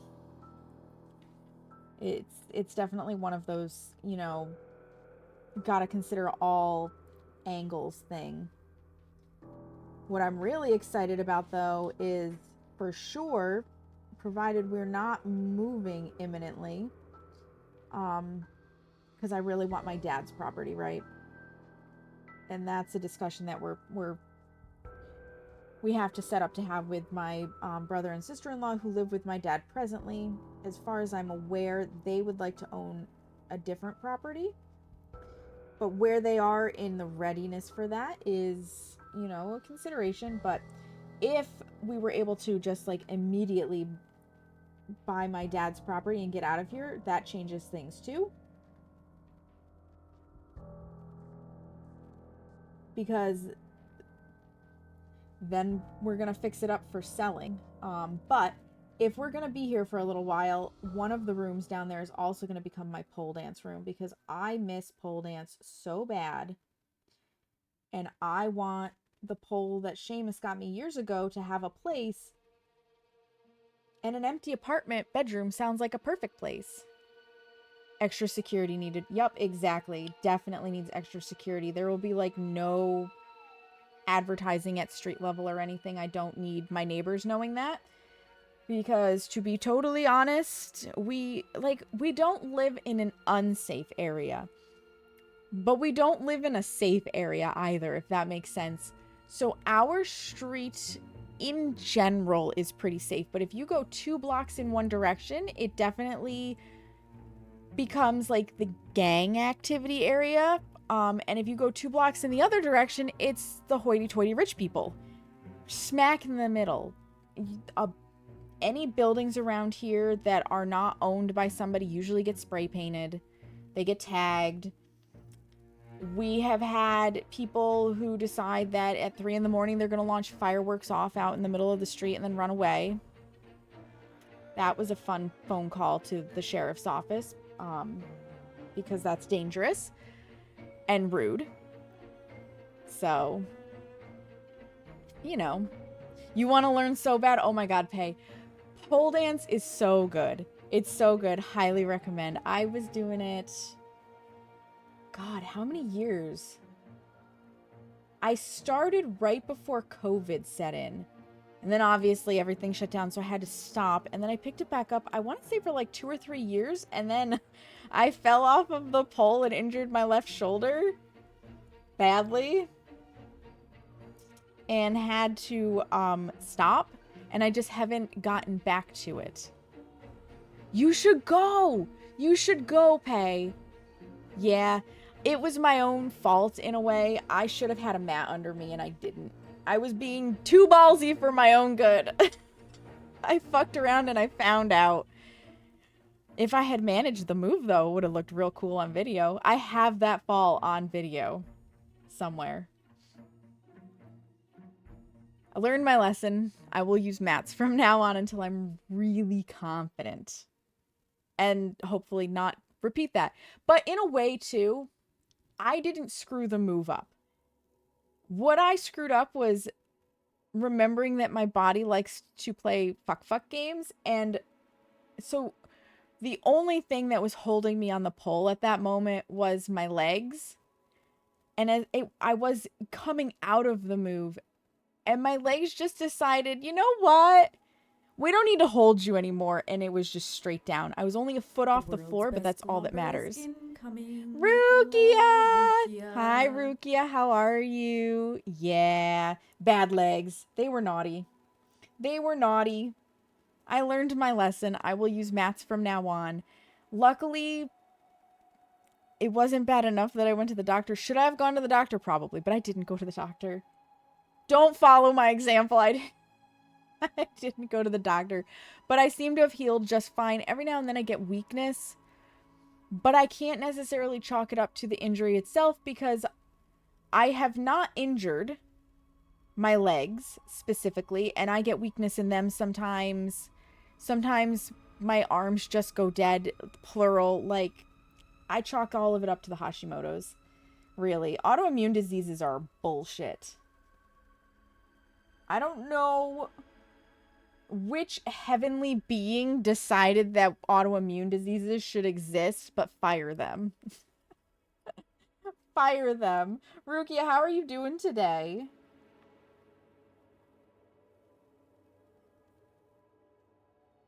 I'm sure Fool agrees with me about those diseases, because I know his gets in the way too. They're rude. I'm doing good. I got to put toxic levels of green on my nails and it makes me happy.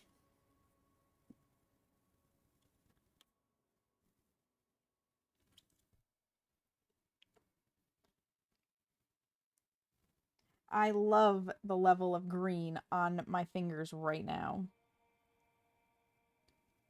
Take those off. Like, Rukia, how can I be upset when my nails are this green?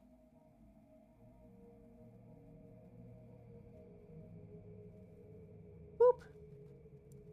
Oh, it looks so good.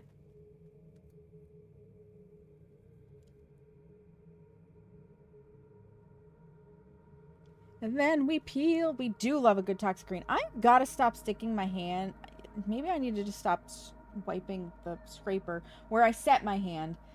Like, that's gonna smear. That's gonna be a problem. It is the spoopy season. You got a glow-in-the-dark top coat and you're living for it. Hell yes. You know, if I had thought about it, I do have glow-in-the-dark polish that I could have put on over the top of the toxic green. And then I would have had glow-in-the-dark around the spider webs, which would have been really fucking cool. Too late now.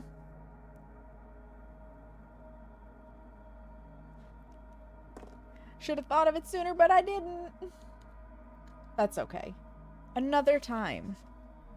That's you every time? Yeah. Rukia, by the way, is one of those nail artists that I was talking about that's really good at hand painting. And don't tell me you're not, Rukia, because I've seen your art. You can't lie to me about that. It's gorgeous. You were so happy when you saw it back in shelves, I bet. This green would also... It would look amazing as Frankenstein stitches. It would. No lie. It would make... So, I'm actually planning... I have a similar green.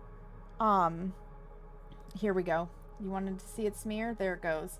Trying to get this back off of my hand here. I have a pretty toxic looking green in the stamping polish. And one of the plates that I'm getting has, like, essentially Phasmophobia handprints all over it. And you can bet your ass I am doing Phasmophobia handprint fingernails at some point. Yeah, if you had an Instagram of your nail art, Rukia, I would follow it in a heartbeat. And if you do and you've never sent it to me, I'm gonna need you to drop that link in my DMs. Or in this chat. Either or.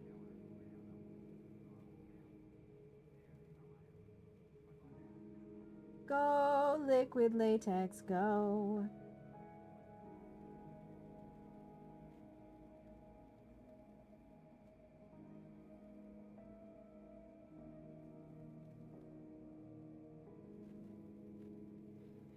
This I do have to change the angle so I can see around.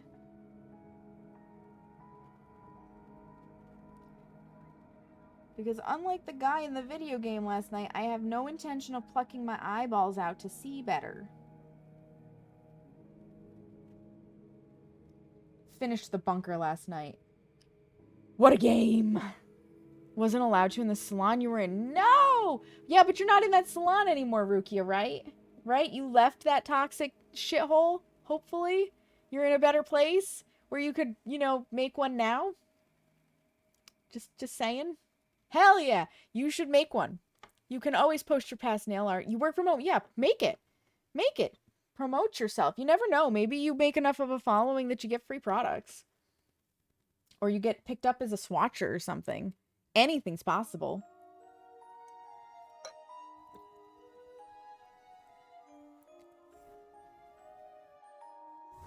I'm out here to push my homies to do all of the things for themselves because it's fun. And you should share your beautiful art. Right? Right?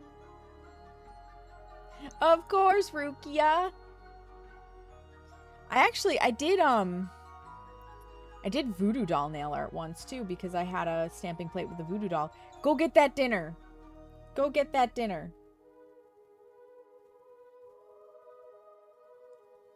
I loved that voodoo doll nail art.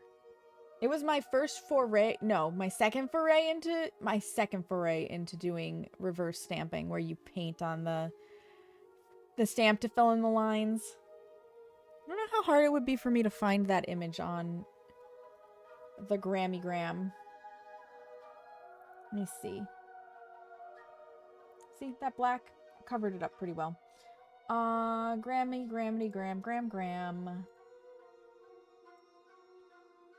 I have to back myself up so I can get to my keyboard here.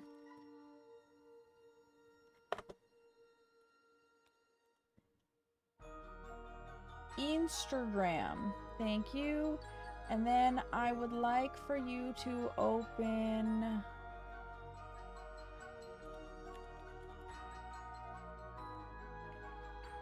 Gotta back up a little further. I need more of the keyboard.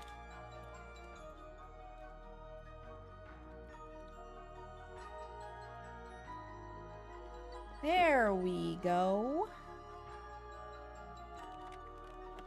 Ugh. And now, keyboard, I need you to actually go back under, please. Thank you. Kindly.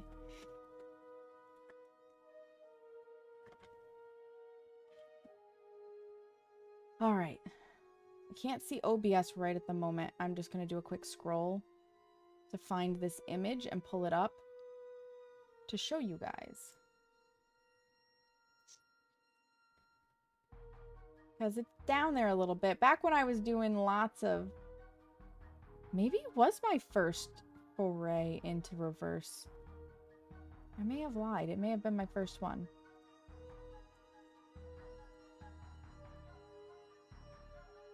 It's messy. But it's there. Okay. I want to show you guys...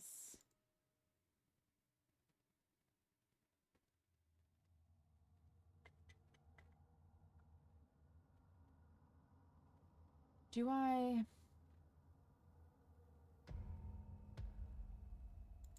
Yeah. I'm going to do it that way. So do this. And then I want to do...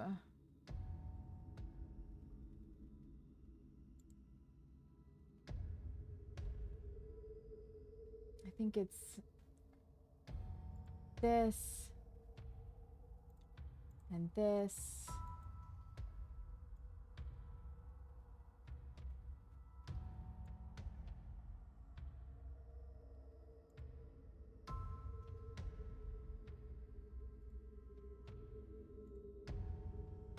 Do that. Don't think you guys can see this just yet. I think I'm doing this correct. I think.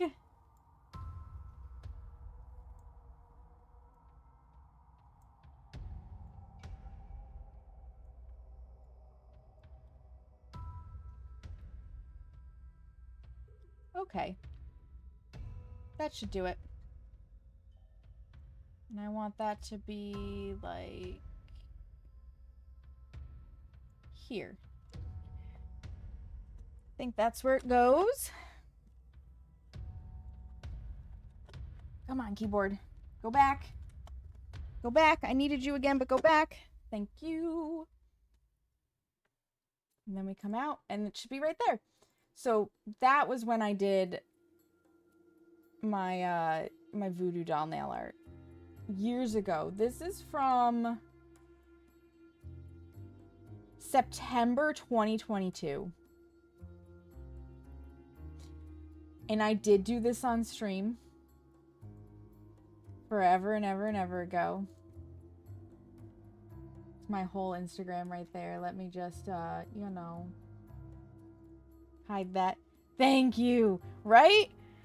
That was a Manny X Me, so it was a subscription based plate, and I saw that voodoo doll, and I was like, Floppy Frank is going on my nail immediately. Yes, okay, thanks. I would do Floppy Frank on my nails again. That was a fun one. I had a lot of fun with that.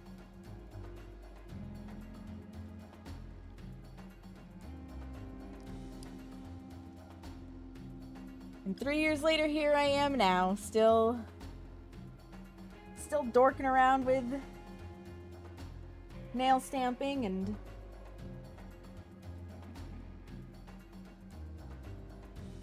doing much more detailed, intricate things with the reverse stamping where I painted in. If I could stop hitting that bar, that would be great. It's me. Hi, I'm the problem. And pick it up. Pull all of this all of this excess off. Get off of there. Beautiful. Scooch that back out of the way.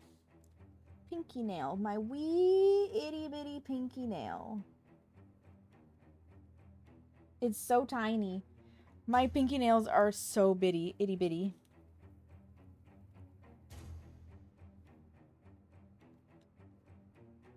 Yeah, and before I had the ability to get a handprint plate, I actually, I think it was Chronicle, no, not Chronicle, Ascension, when the Apocalypse came out, the Apocalypse challenges came out in Phasmo, and I think the new leveling system, God, I don't remember how long we've had that.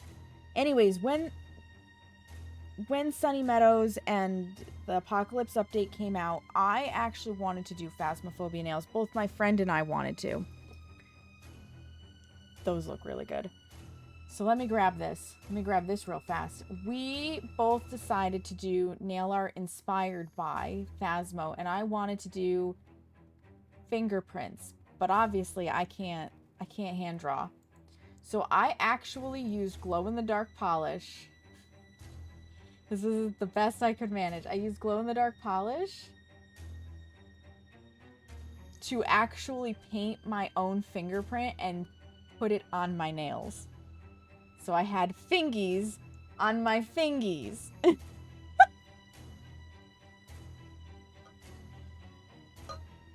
Right? And I got it to show up easily under a black light to help charge it. So that was my fingies on my fingies. And it was my real fingerprints. I painted, let me see if I can get this in the frame. I painted my thumb, and then this side. And then I just went bloop. It was good. It was a good time. I had fun with it. I had a lot of fun with that nail art. All right, we'll let these continue to dry. Where are we at on the ads? I moved the chat box at some point. 5 minutes to ad break. Well, we're going to put latex on, right? It was so fun. And I'm not normally the idea person. Oh, I say this, but when it comes to my nails, I guess I am the idea person. I need to give myself a little more credit.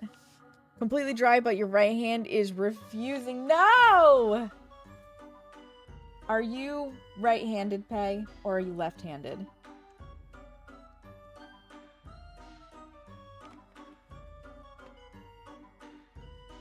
You are right-handed. That's why your right hand is refusing to be dry, because chances are you're not as dexterous right now with painting with your left hand, and it probably went on thicker without you trying to make it go on thicker because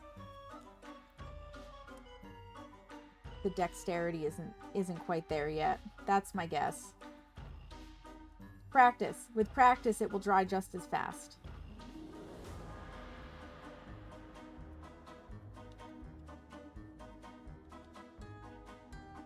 I will say it's also, you may have noticed this with Holo Taco, they dry quicker than OPI polishes. Something about Holo Taco polishes in their formula, it's just a faster drying polish in general. It's way thicker. Yeah. Yep. Yep. I had a feeling. Alright, I'm going to start applying this liquid latex to this thumb. It's going to have to take time to dry. Ads are coming up in about 5 minutes. So we will not do any more nail stamping until the ads have exhausted themselves.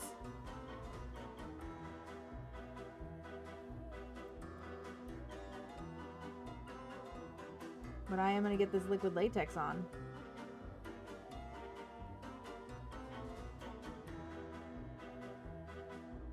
And this is the hand I want to be a little more careful with because this is the hand I photographed. Because I might as well photograph my non-dominant hand since my dominant hand, in theory, is going to do a better job of painting it. For the longest time, I photographed my dominant hand because it just was like, that's what my brain said to do. And then I was like, wait a minute, you fool. That's your less skilled painting hand's work. Showcase your better skill.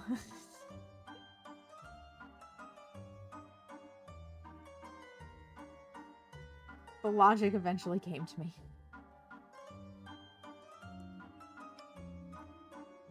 Get back into painting your nails somewhat weekly as it's so fun and great for it. Yes! I'm in the same boat. I used to paint them weekly and then I got away from it and now I want to get back to it. Even if I don't stream it. For a long time, back in 2002 when I first started streaming, this was what I did on Sundays. Like, I didn't game at all on Sundays. It was always nail art. And then I got away from it, I want to say around Christmas time because cookies. And then I never fully got back into it. And I need to. Because I do love it. I do love it. Your right hand always ends up so messy in comparison. Yeah. Start by using your left hand to paint and then switch to your right hand instead of going the other way. Because like I was saying at the beginning, if you start by using your non-dominant hand to do the dexterous work, it makes it easier in comparison because you go from something hard to something easy instead of something easy to something hard. It's a brain trick. It's a brain trick. And tricking the brain is one of those things that I just really enjoy doing because it, like, some brains are more trickable than others, but it's fun that we can do that to that particular organ of our body. It's like we just automatically say, hey, you're going to have the placebo effect for this. Please let this just be a pluckable piece of dead skin. It was. It was not indeed a hangnail. I was worried for a second. I was like, I'm probably going to bleed on stream. That'll be bad. That'll be so bad.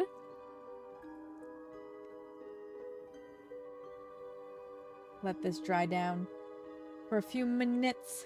We got time. Did I? I did. There, now you're rainbow again. I hit a button on my, the lights for my my headset stand, and it wasn't rainbow anymore, and I don't like that. It could add so much to a creepy Halloween costume. It could. It could. I agree. One of the people I met through pole dance actually is she went to school for visual effects type stuff with latex and whatnot. She does crazy good latex makeup, and like she applies the latex to build the face up and then paints it, and phenomenal. She made I think it was the mayor of her city look like the Grinch. Like literally built the whole face and everything for a party at one point. Right? She went to school for it. Now she's a tattoo artist because there's not a huge demand in this area for her particular skill set, but she still freelances it. And I love her for it. I love anybody who is well versed in the arts actually having a job in the arts, because goddamn do we undervalue it.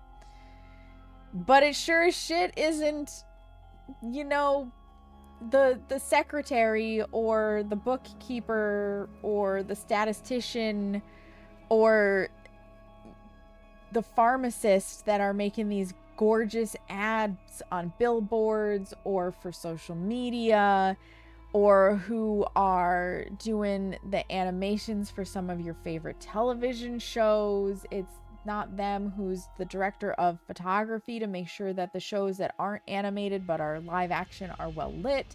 Like, there's such a demand for the arts, and yet we undervalue them so much. It drives me insane. It drives me insane. I want the arts to be valued. Damn it. That's it. It's not a big want. Like, how many people had such skill in art, but they were told that art doesn't pay, that you'll be a starving artist, that you don't go to school for art because that's not where the money is, and they were discouraged from actually pursuing their passions because we have a false sense of where the value lies. Probably a lot. I know I was discouraged from going to school for photography initially because you'll be a starving artist. And in this case, I will say it was not the right decision for me, but it's not because pursuing the arts is a bad idea. It's because I was 18. This school was very intense. They had a lot of shady practices. I was not advocating for myself at that point. And they didn't actually teach you business acumen to go with it. And then top that with the fact that I was not willing to move to an area where a degree or a certification really in photography would be valued and you could get a job. I was just expecting to get this knowledge, have this piece of paper, people would be like, wow! And they would hire me for my clout. And that was a very misguided judgment. But 18-year-old Sam thought that she knew fucking everything. So 18-year-old Sam did what 18-year-old Sam wanted to do. And now 36-year-old Sam still has $27,000 left on that particular student loan debt. Choices were made, lessons were learned. I still value the education I got, but I can accept that it wasn't the education I needed. But everybody who discouraged me from going wasn't discouraging me from going because I was 18-year-old and making a shitty life decision based on my temperament towards my living situation and where I was willing to move to work and stuff. They were poo-pooing the idea because the arts don't pay, and that is inherently wrong. Welcome back from the ads, friends. If you missed me ranting about the value of the arts, maybe it's for the best.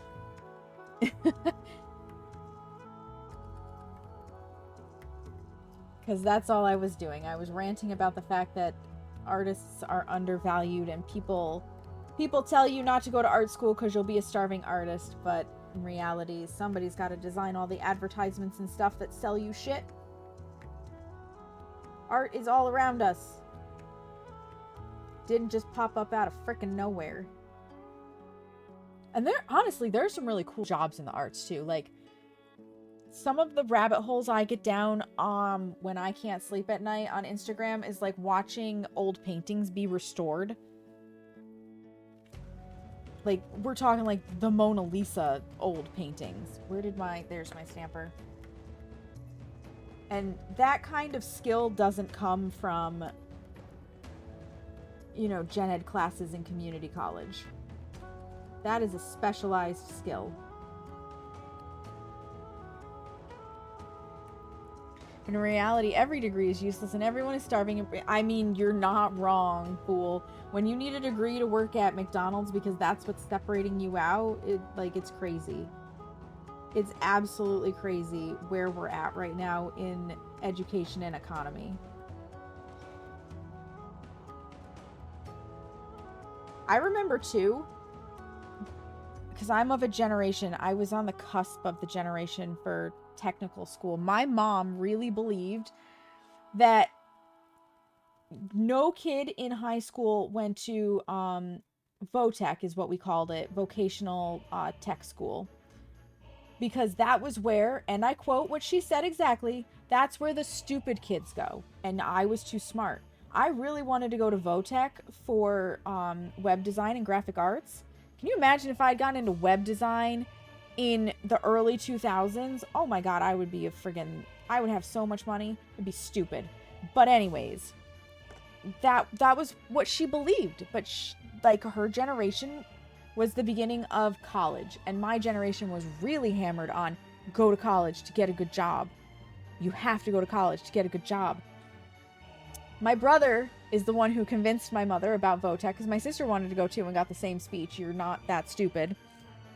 And my brother was just like, listen, I'll make myself that stupid. I will fail all of my classes until you let me go to VOTEC. And she gave in. And he left VOTEC with a Class B license, the ability to work on diesel vehicles as a heavy mechanic, and a full ride if he wanted to Ohio School of Heavy Mechanics or something like that. It was a specialty school, and the ability to enter a job that paid really well. And my mom, I give her credit for this, she came back to my sister and I and apologized because she had no idea that that's what VOTEC actually was. And if she had known, she would have actually let us go. Going to school for arts so you can make graphics for ads to get replaced. Oh my god, AI drives me insane. She was so wrong. Yep. My mom, miss her to pieces. Rest in peace, Mom. She was a really tough woman. May, hello, welcome in. And she stuck to her values strongly. And in today's society, she probably wouldn't have been appreciated because she was very conservative in her views. But she also believed that fair was fair, and if you fuck up, you own it. And she was willing to admit that she fucked up in her decision for my sister and I. Can't fault her for it. Cannot fault her for it. She also, speaking of conservative views and old-fashioned views, I don't know if anybody else has ever gotten this, but when it was time to register to vote and you have to put down what party you're on, I was adamant. I was like, I'm putting down the independent party. I was like, and you can't stop me. I was like, because I am not a Republican and I'm not a Democrat. And she was like, you cannot put... She's like, I don't care what your political views are, Samantha, but you can't put independent down on your registration, because if you ever want to get a job with the county, this is a Republican county and they won't hire you. Which was a thing at one point in time, but not anymore. And she apologized about that later on too, when she found out that they no longer practiced in that way. I'm doing good, May. How are you? How are you, friend? May's one of my fabulous EBGG teammates, you guys.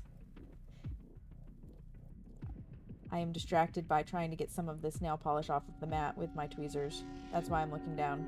Nope, still too wet. Okay. I lied. You're doing really good. Excellent. Thank you for the follow. Welcome on in. Yeah, I miss my mom terribly. But I'm also glad that she didn't have to go through the pandemic. She has not had to see the wild fluctuations in the world.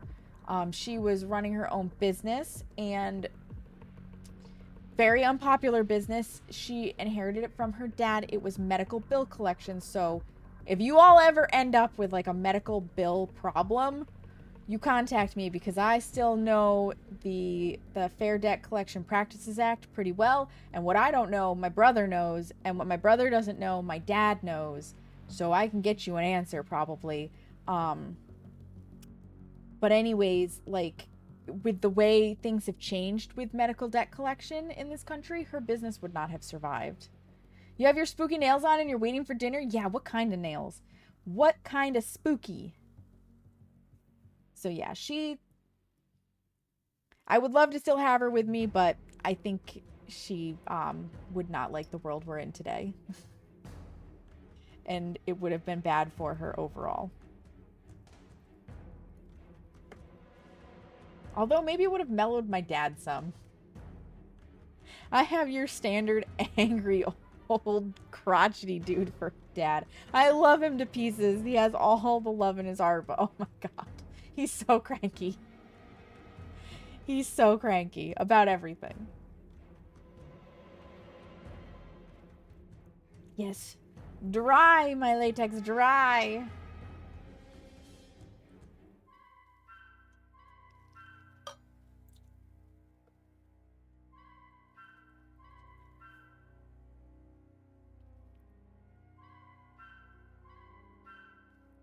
We're almost there. We might be dry enough. No, that's still a little too tacky. We need a little bit more time.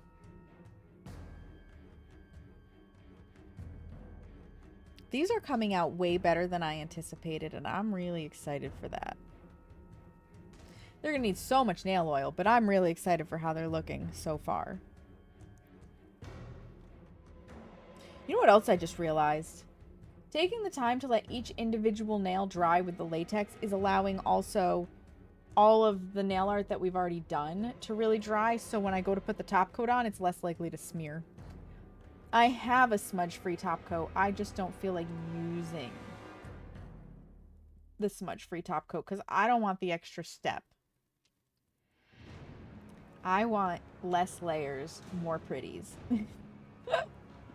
But I am still going to have 2 top coats because you always seal with a glossy top coat. And then you apply the matte top coat over the top of that because the matte top coat is not adequate at sealing your manicure in. Right? It's super sad when the design smears due to the top coat. I agree. If I'm really worried about it, I do use the smudge-free top coat. But I have so much time in between where these are drying that I'm not super worried about that. Design. It's design time. Let's get this guy over here. I don't know if I have worked a little bit on this side, but not extensively.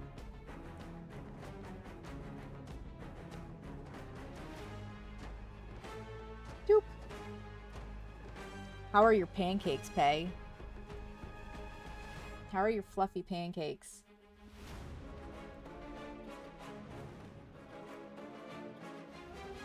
How much did Fool blow your mind with those pancakes?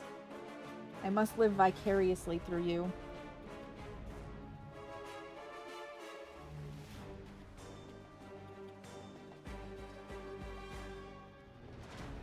I really ought to give fluffy pancakes a try. I really should.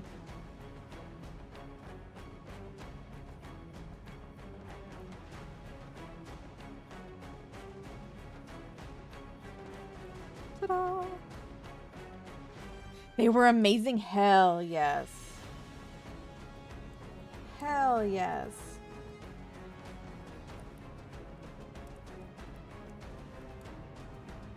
I would love it if he could send me the recipe. That would be amazing.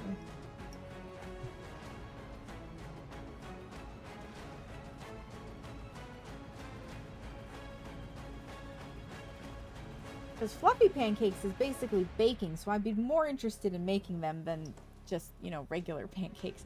Appreciate you! I appreciate you both, honestly, because he'll be the one to send the recipe. It's a two-part effort. Okay, yeah, that's still damp. Cleany clean. Cleany clean. Cleany clean. Probably need to wipe this off, too.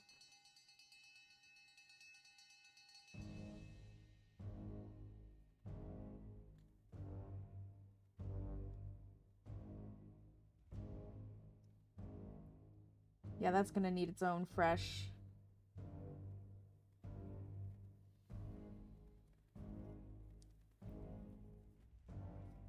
Fresh cotton something to clean it. In fact, drop that one off. Pick a fresh one up. Because it is getting quite gruesome on that one. So 2 nails are orange. 1 nail has a ghost with a pumpkin. 1 is... Tried to stab my nail.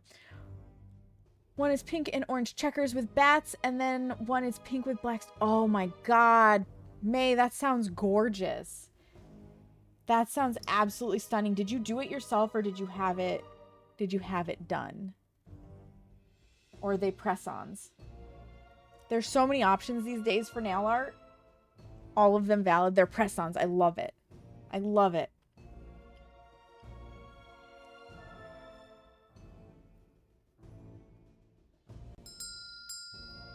Sparkly Gamer Girl, hello! It is. It's nail art. It's another teammate. How are you? Welcome in. I love hearing the little bell jingle to signify my teammates are here. I get the warm fuzzies.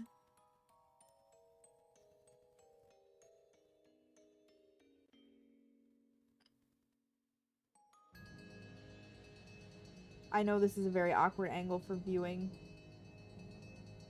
I just really needed to see what I was doing on the very side of it. Yeah, get in there. Get in there and protect me real good.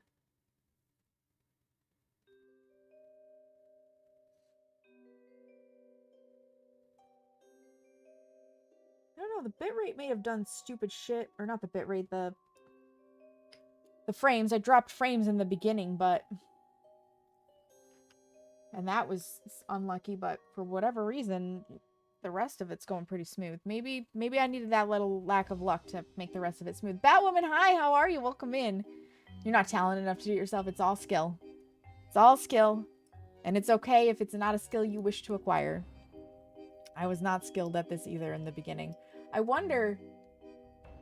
I'm doing fantastic. I wonder if I can actually... If I can pull up, gotta bring my keyboard back out here. If I can pull up my original nail art so you guys can see where I started and I can give you a date.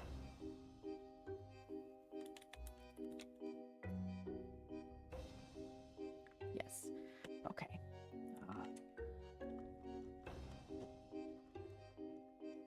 Scooch back in keyboard. Thank you. Thank you. Appreciate you. Put this back where you guys can see it. It's going to take me a minute to scroll down to where this nail art's going to be. We're going way the fuck back.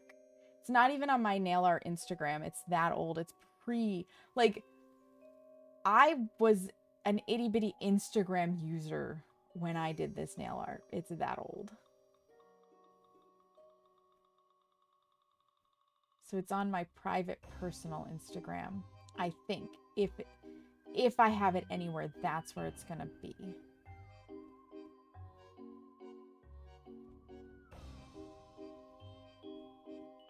And I'm pretty sure I put it on there. Along with several other embarrassing photos. That I hope nobody ever goes all the way back and resurfaces ever again. But I'm too much of a technology, like a cyber hoarder to delete them. The embarrassing moments are also part of the journey. Getting closer.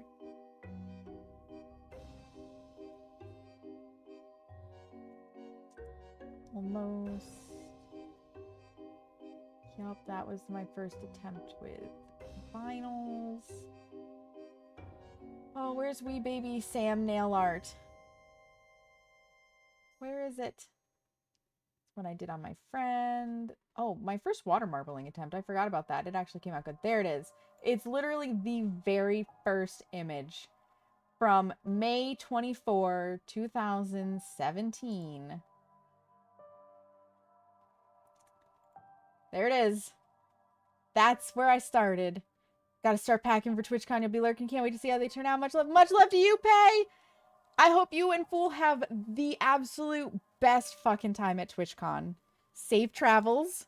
Enjoy yourselves. And I appreciate the lurk in the chat and that you were able to chill and paint your nails for a little bit. But yeah, there's where I started. Way, way back. I did a gradient. You can see the white around the edge. Look at how bad my poor cuticles were back then. You're so excited. Let's go, Fool. Like, that's where I started. I appreciate the lurks. I appreciate it. That's where we started. I should really try to recreate that look at some point just to do like a then and now, because it's been almost 10 years. So we were doing that. Now we're doing this. Big difference. Big difference. But yeah. Oop. Can you... Thank you. Focus. Nobody wants a blurry retina killer. You can absolutely learn nail art and grow in it. And if it's something that interests you, I highly recommend it. And if not, press-ons are fine. I think Jamboree, I think is what it was called, still exists.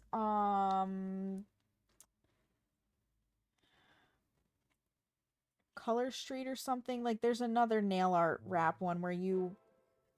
It's like plastic wrap, but for your nails, essentially. To do art. There's stickers and stuff. Like, there's all sorts of options these days. So long as it makes you happy, that's all that matters.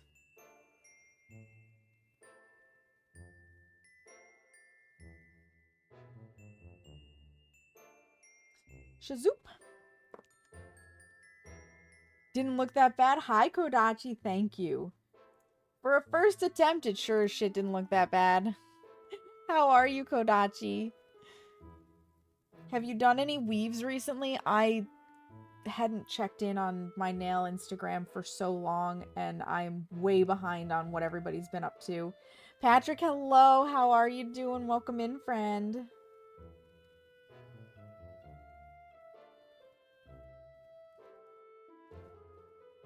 Ugh, peely, peely. Peely, peely. Get out of that corner. I see you in there. I see you in there. That's what I thought. Little mummy weave with googly eyes?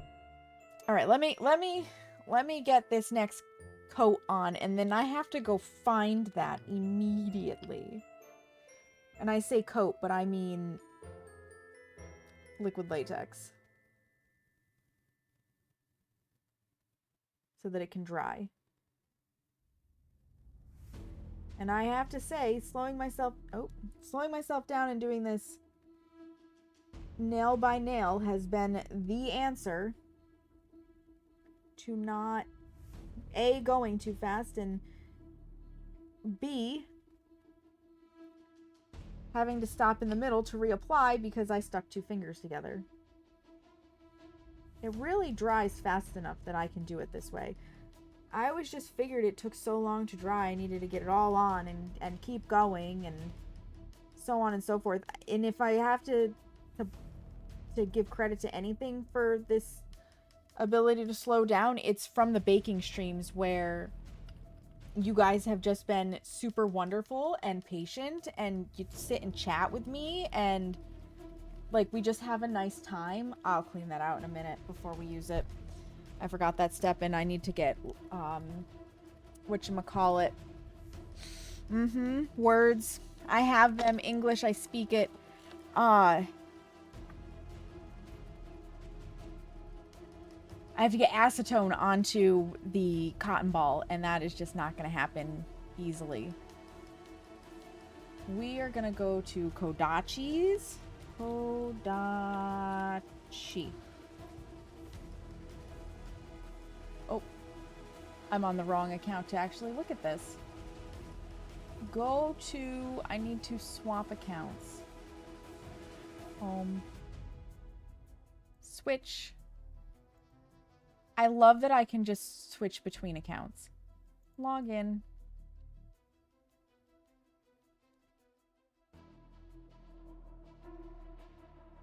Not right now. That's okay. Oh, well, Crappy Nails. Hello, you did similar to me. I love it. Anyways, now I should be able to see Kodachi's. Do you mind if I share this? The image... Oh.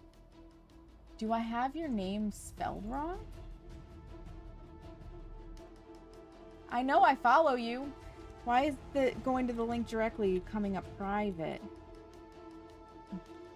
Oh, because you have underscores. The mummy is so cute. Oh my lord. Oh my lord.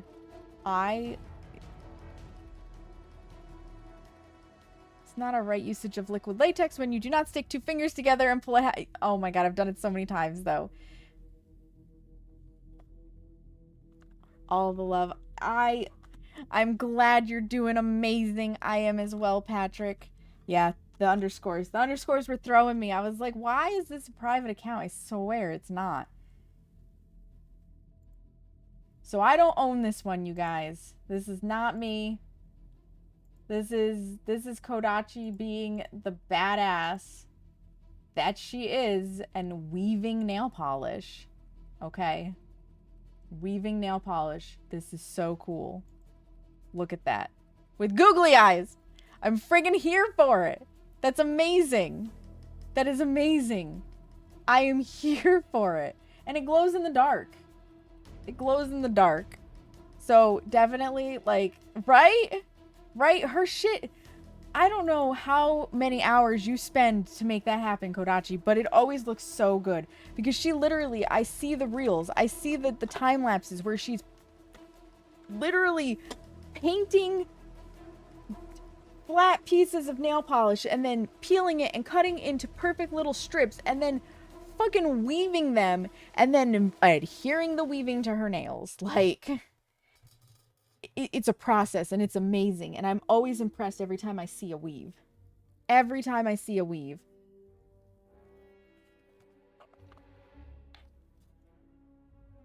And I'm pretty sure, like, you were the first one to do the weaving, and then it kind of caught on a little bit, and a couple of other people have attempted it. I'm pretty sure, at least for me, you were the first one to do the weaving. Cleany clean. Cleany clean.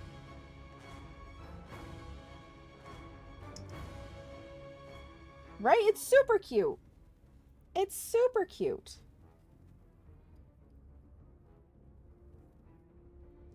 Come over here.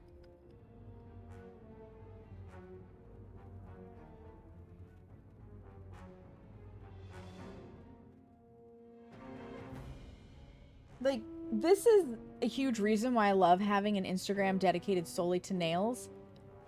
Right? They're so cute. Not the first one, you just started doing it on an absurd level. Well, now you are the one I feel like who's known for it, Kodachi. Even if you're not the first. But like having this particular Instagram where I've curated it to just be nail art, it's such an inspiration. I have an entire folder of just, this inspires me to do specific art. And so I keep it for when I'm really struggling to pick something. And I love the challenges as a way to pick what to do with my nails.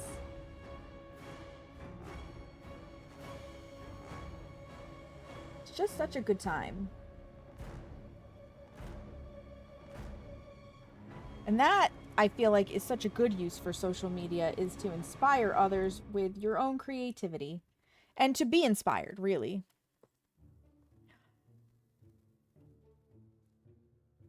Also, if you can't tell, I do not gatekeep people here.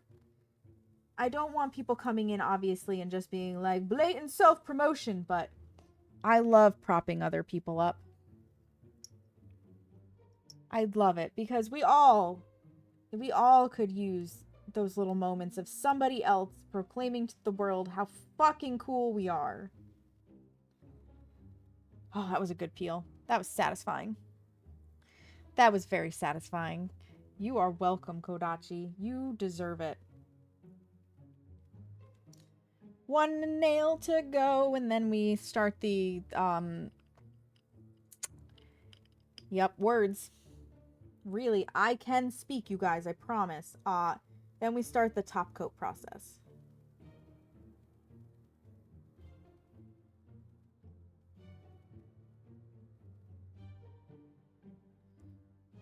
And when I get this one on, I'm not gonna lie, I'm gonna have to take a moment to go pee.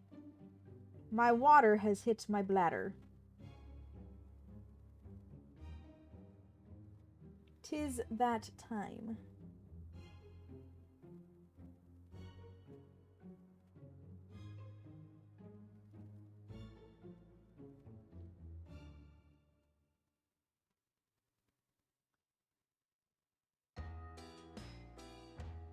And I'm being mindful, really, with the pinky because it's so tiny to be careful, but get the liquid latex down in there because I don't want to have to do more smearing around my actual cuticles with the black to make this happen.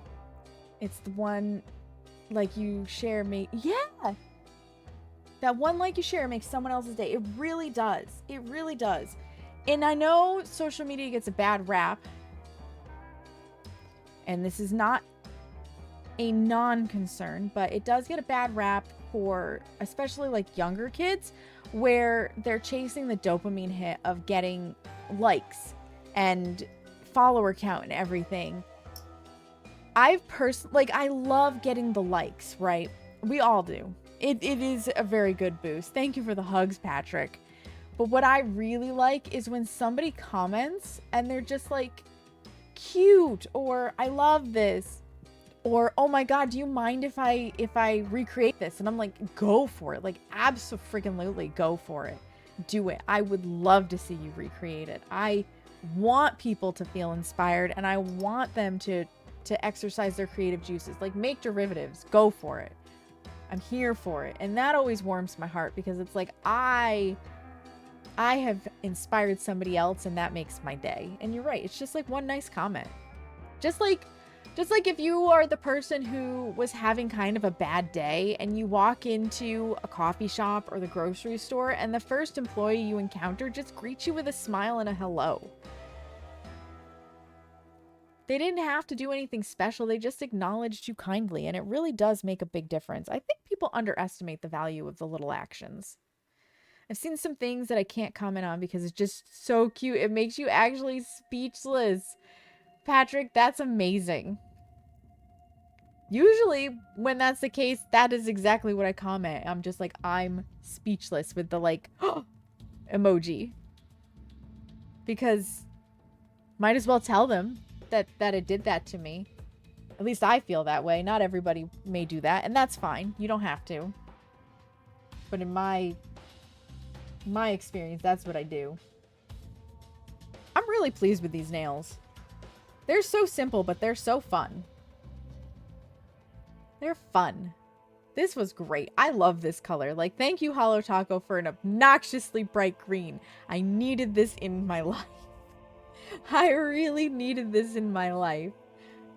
I'm still waiting. I really, like, my wish list for Holo Taco on what they will eventually release is I need a summer neons collection or like a midwinter neons collection. Like,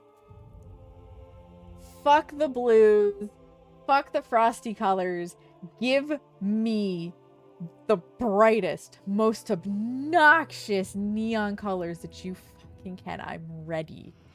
My heart and my lack of a soul are ready for Holo Taco to have a neons collection. Usually when I see something like that, though, it's on one of my live streams. Patrick, you're so kind. You're so kind. I try to credit it. You can always go. But if not, I totally get it, because it can be hard to navigate from live stream to wherever it is that I'm showing. All right. The last stamp. The last one.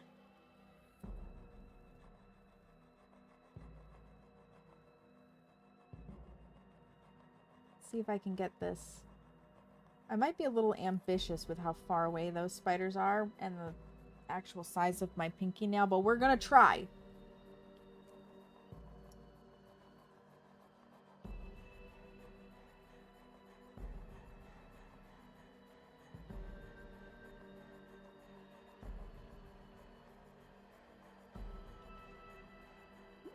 Am I just making this weird? What the? Double? Which noise is that? Somebody did a thing. Somebody did a thing. And I don't, like, it's a thing that doesn't happen regularly, apparently, because I don't recognize the sound.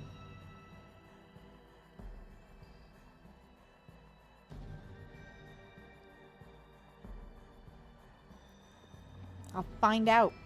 I will find out what it was.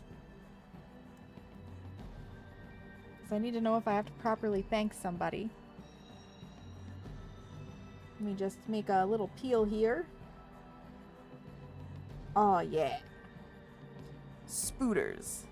I also need to decide if I want to add any extra spiders, but I don't think I do. I think I actually like it just like this. Okay. I have a feeling I know what it was, and I just need to go here to check and see if something popped up. No. What was that sound? What was that noise? I'm so confused.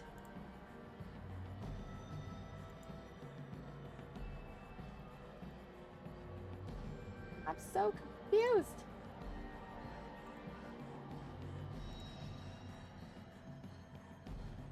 Well, I'm just gonna be confused. I don't know what that sound was. So it is what it is, I suppose. All right. We've got beautiful nails. We technically have 20 minutes to ads. But I can't, you didn't hear anything, so it must have just been on my end. Okay, well that's good to know. That's good to know. Probably was an alert for something somewhere that I don't get alerts for usually because I have most of my noises turned off. And something did a thing. I don't know. But I am going to leave you briefly with a BRB screen so that I can take a moment to go pee because my bladder is full to bursting. Normally I put the BRB screen up when we run ads, but I don't want to run ads with 21 minutes to go. Well, no. Do I run them early or don't I run them early? I mean, it will turn the pre-rolls back on if I just forget to run them later on, though, and we go over an hour, but we would gain an hour, and it's not... Fuck it, I'm gonna run the ads early. You're getting a BRB screen, because I have to pee.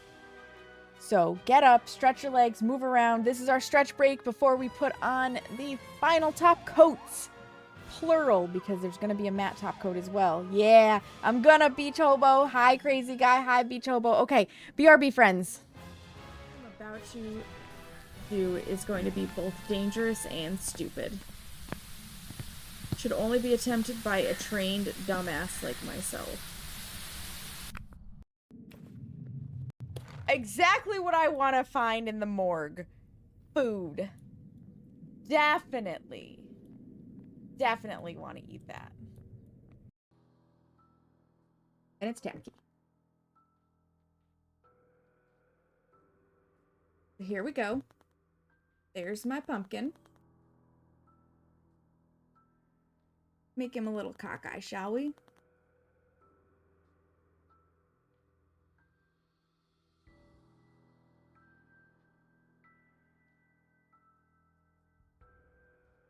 So now I've got a painted pumpkin on my nail. Is it not cute? Is it not fucking adorable? Oh, yes. I think he's got Tinkerer because he has like no terror radius. Okay, I love you. No, Lena! I chose this life. There's an experimental surgery to see if we can get rid of the razor wire. Let's fucking go! Oh shit. I had BT, so I dropped my flashbang and got Lena off of PP Head's shoulder. Civilian down. Talk to element. Oh, I may have broke the drink. Roger, entry team. God damn it, now how am I gonna drink something in the afterlife?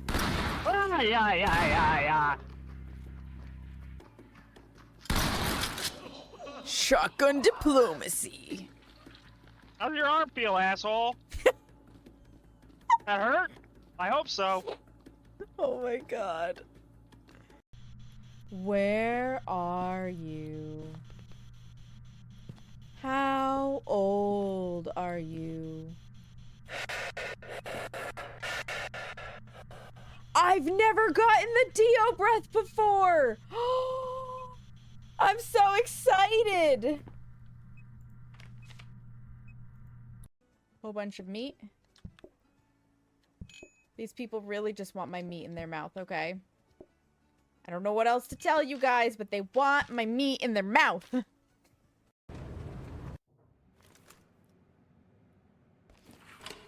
I really don't know how you do steel plates. Suspects are no longer cooperating, and they may have planted traps on the premises. Move with extreme caution. Just talking about that?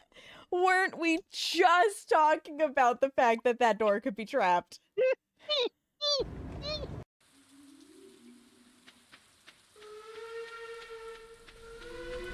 Can I get hit by the train? Oh my god, I can!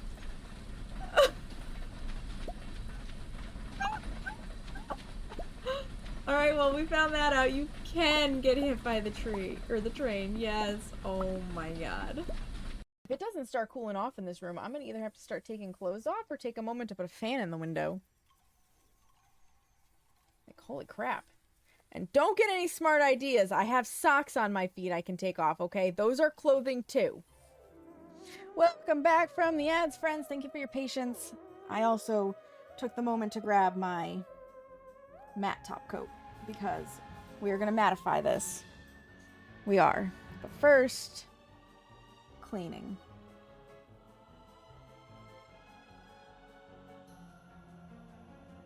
Gotta clean up our tools.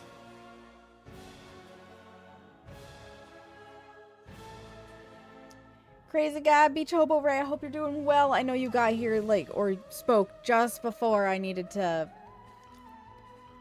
run. My apologies for that. My bladder feels so much better, though. And then I immediately drank more water. Pee it out, ingest some more.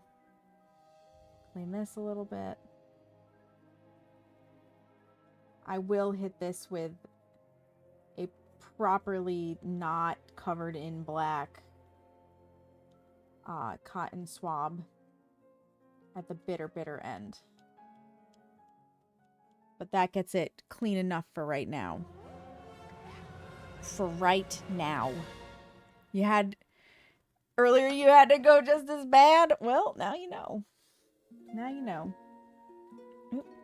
Don't want to hit that. Put that back over there. All right, so the first step is to put on... Stop wiggling, camera. The first step is to put on a glossy top coat.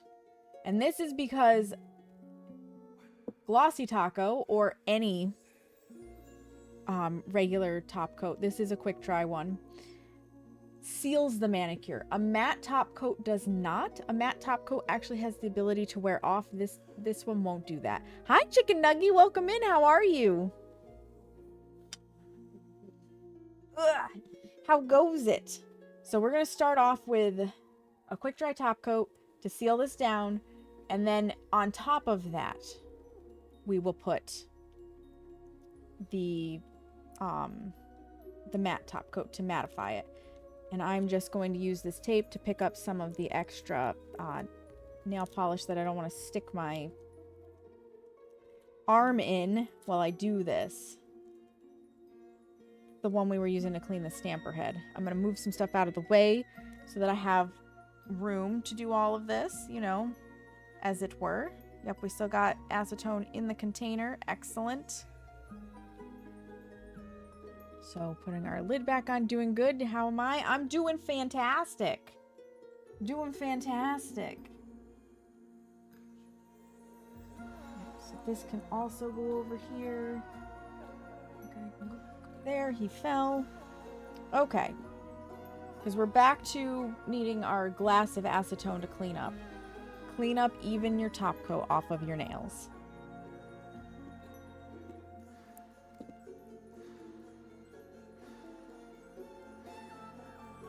And don't tighten the top coat lid, unscrew it so that you can access it. That's always helpful. And I'm just gonna really like float the top coat to promote not smudging the black. Floating means applying it in a very thick manner and not touching the bristles to your nail itself, really.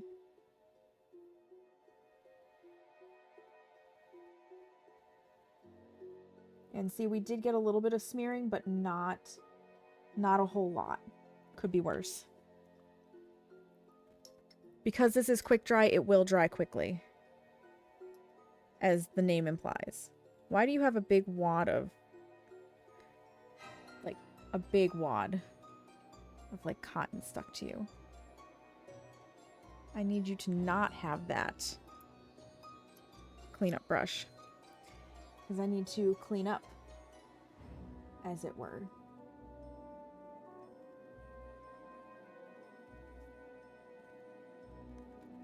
You're loving the nails? Thank you. Usually Halloween is when I have the most fun doing my nails, oddly enough. I really want to knuckle down and be sure to do some for Christmas, because that's usually where it falls apart for me, is the holidays.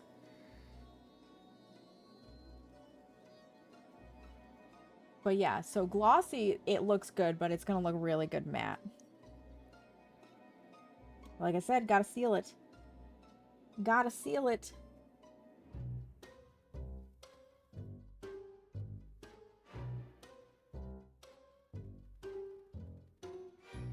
Wow. This really just wants to smudge. I probably should have gotten out the smudge-free top coat, but too late now. Not changing the method.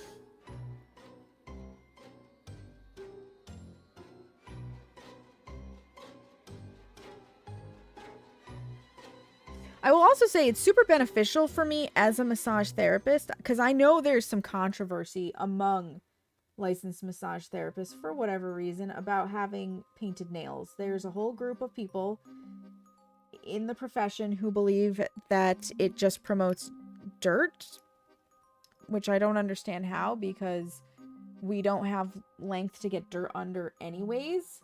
But anyways, I find it beneficial as a massage therapist to have my nails painted because it softens the edge. I just have naturally, like, hard nails, I guess is the best way to put it. And so they end up with a very blunt edge no matter how I file them, that I feel like can be pinchy.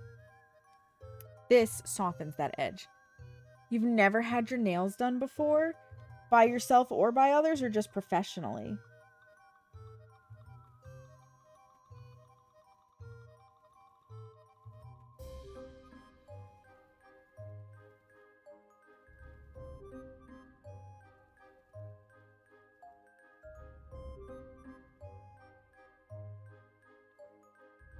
Ever. Wow. Well, if you ever get the itch chicken nugget, I highly recommend it. It's very enjoyable. I think anyways. Regardless of whether you do it yourself or you have somebody else do it. I personally really like having my nails done.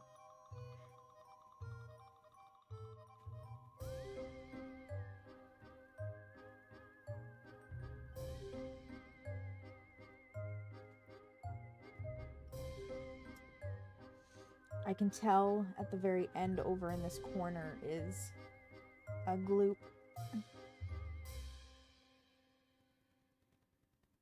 There we go. Get that out of there. Get that out of there. Yeah, you can see the difference if I put these two side by side. And that's what we're going to be doing with the mat, is making that difference. Come back with it sealed and ready to go.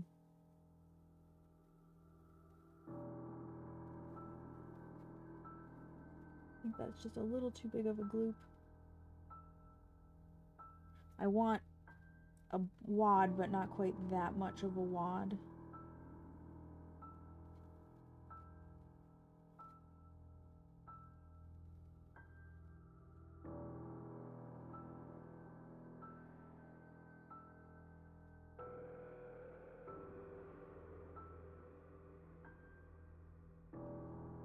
I can't quite get all the way over. That's okay. It'll be fine. I got the majority of it. And I am not a professional, and I am not doing these for a client who's paying, so...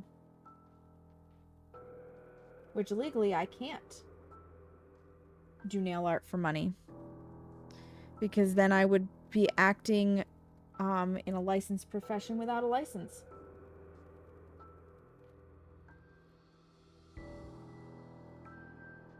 And I would never presume to do that. I also see where I do have a little bit of black up here.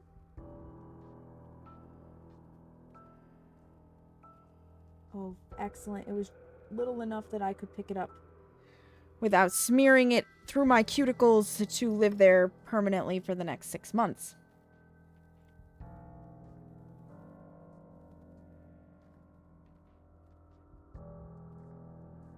Now for the wee itty bitty tiny pinky nail.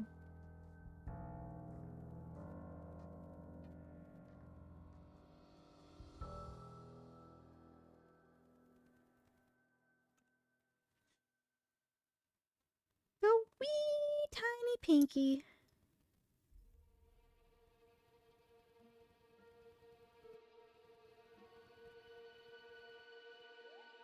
And when I'm done with this, I can have some leftovers because I'm feeling also now that I've stood up and moved around.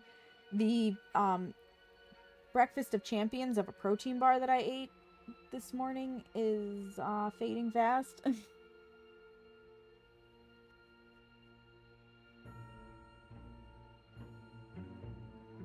But there are leftovers waiting for me in the fridge, so that'll work. Okay, one hand down. Next one.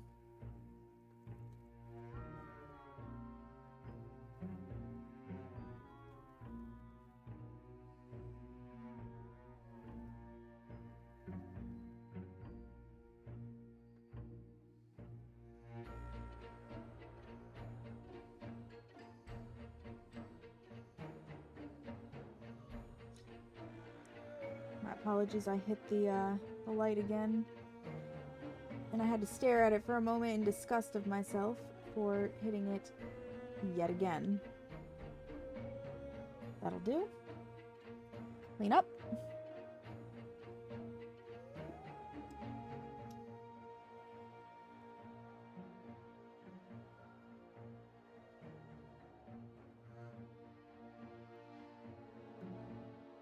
Part of the reason why it's prone to smudging, though, I will say, is because when you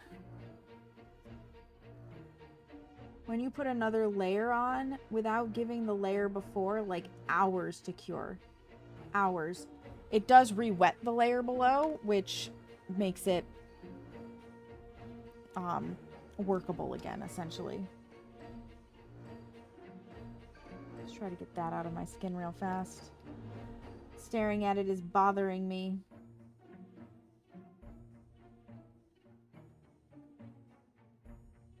That'll do. That'll do!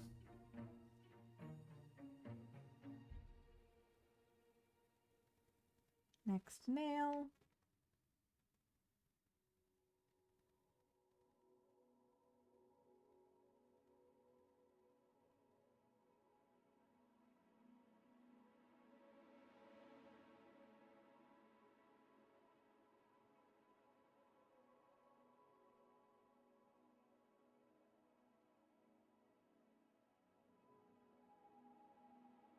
Beautiful.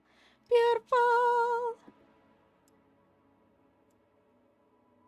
Sorry I get a little quiet while I'm concentrating.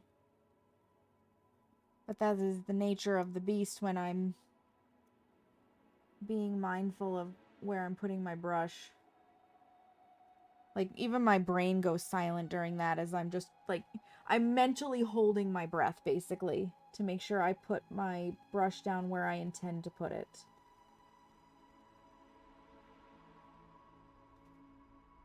It's just one of those things. Like, I'm not even contemplating what my next move is. It's just silence.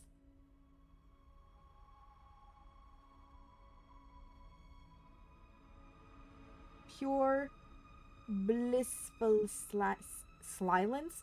Silence. Apparently, I'm also not forming words in my brain while I'm concentrating.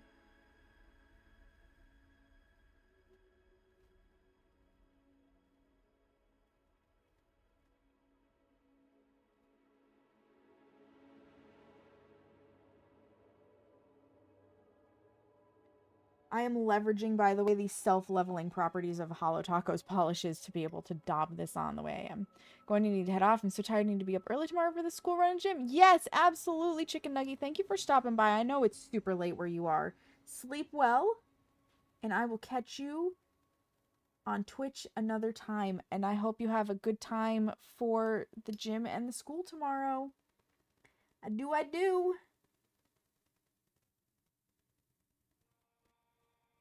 I'm also sure, because I know these usually are very relaxing streams for people, that it's relaxing enough to put some people to sleep. Which is a compliment, by the way.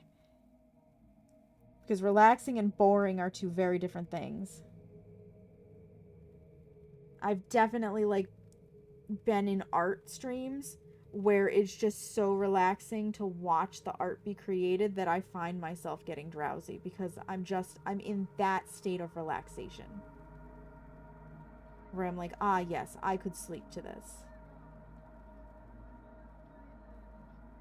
And that is a good thing. That's why, too, when people apologize that they might fall asleep on my table, I'm like, no, that's a compliment. If I'm giving you a massage and you relax enough that you fall asleep, that is a compliment. By all means, snore away.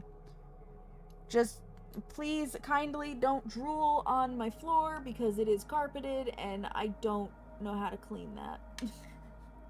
Like, that's the only thing. If you're a drooler, warn me so so I can make arrangements.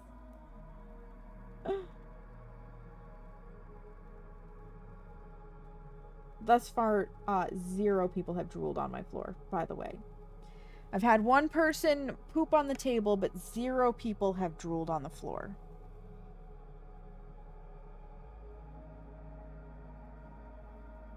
And I'm not going to just mention that and then not explain. So, I had a person come in from a facility who had severe, and I mean severe, cerebral palsy and scoliosis.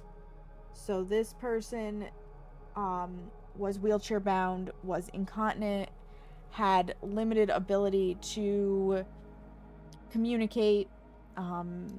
2 aides came with them, and upon arrival, the aides they were like, we're so sorry about this, but we already checked the actual bathroom facility of this building. It doesn't have an adult changing station.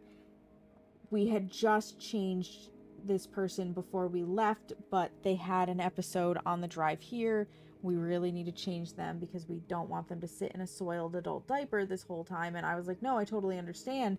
And they were like, would you mind if we use your table? And I was like, no, go for it. You know, I'm not going to ask somebody to get a massage in a soiled diaper, right? So I step out of the room. I need to wash my hands anyways. I let them do what they're going to do. They're going to have to be the one to get this client up on the table. I tell them how I would like the client positioned, so on and so forth. When I get back, I can like sense the panic, right?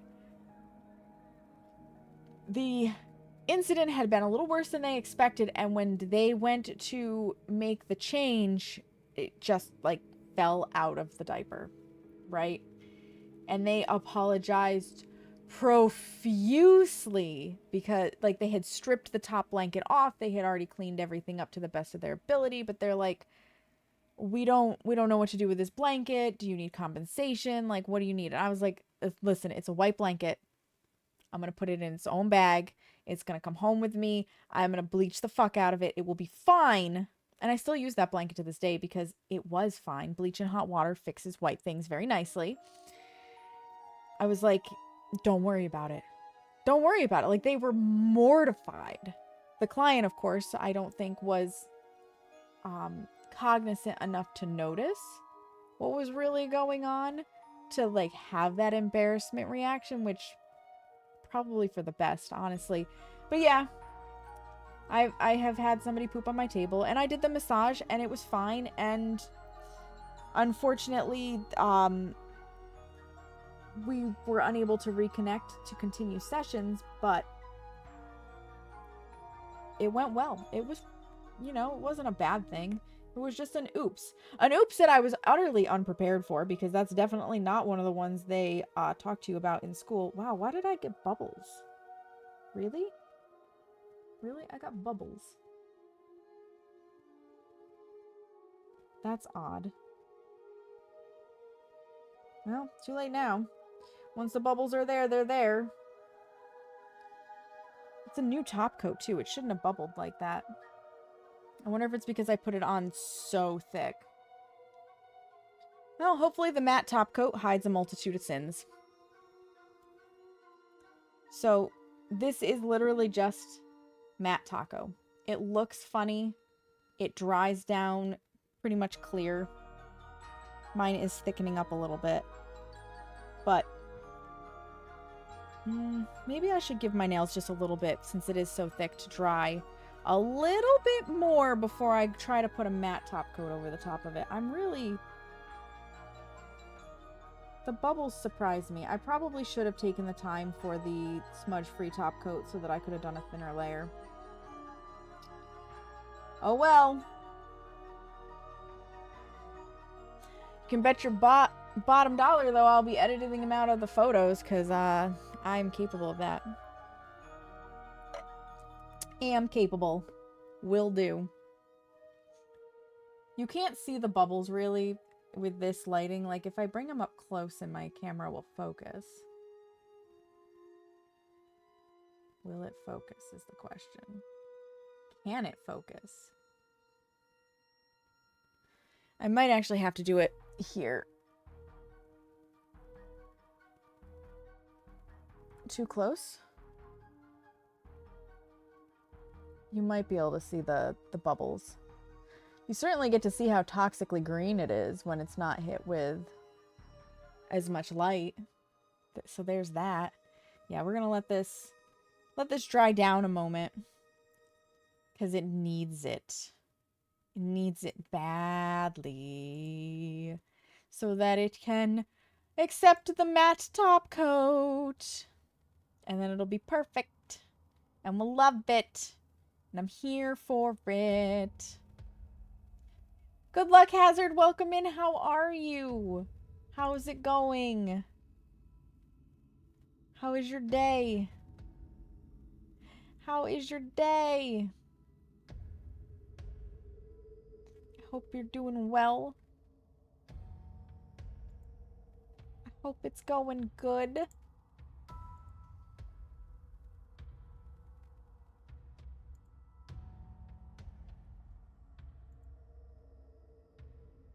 Sleeping all day due to warm inside the... Oh, yeah, when it's really nice and warm and cozy, that does make me sleepy too.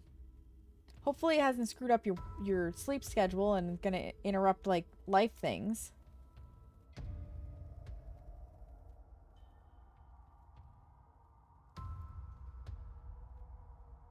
Because that would suck. That would suck a lot. Nobody wants that.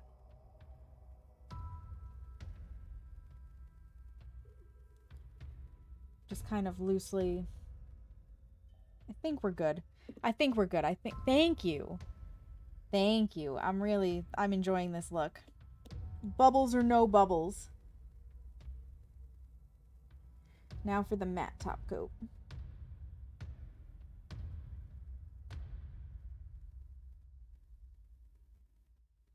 And I don't have to float this one because it should not smear anymore since it's got a barrier between it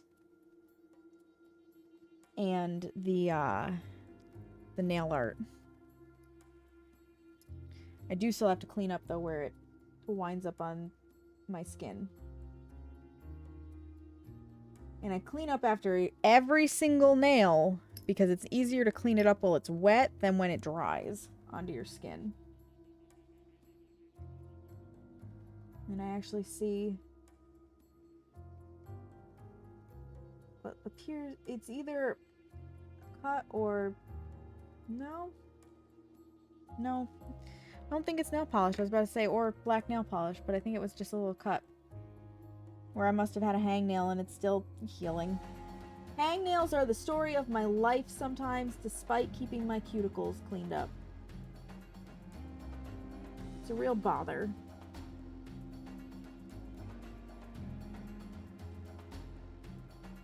It is a real bother.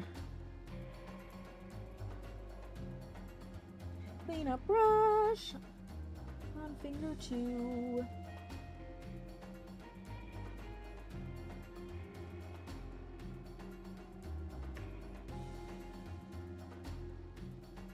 And by the time we get to the pinky nail, the thumbnail should have mattified, so I'll be able to show it to you.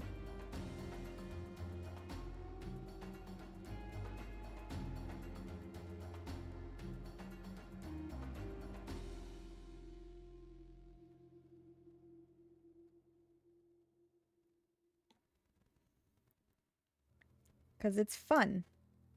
It's fun to watch the mattifying happen.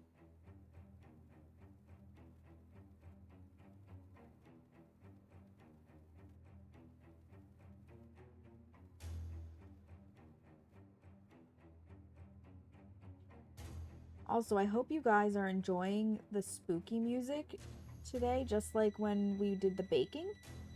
Because this is what we got for the month. It's spooky season.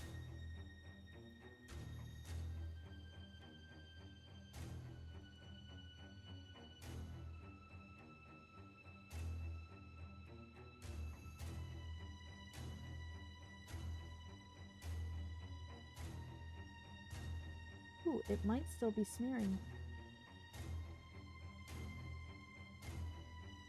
That's awkward. I also don't think I had enough on this brush.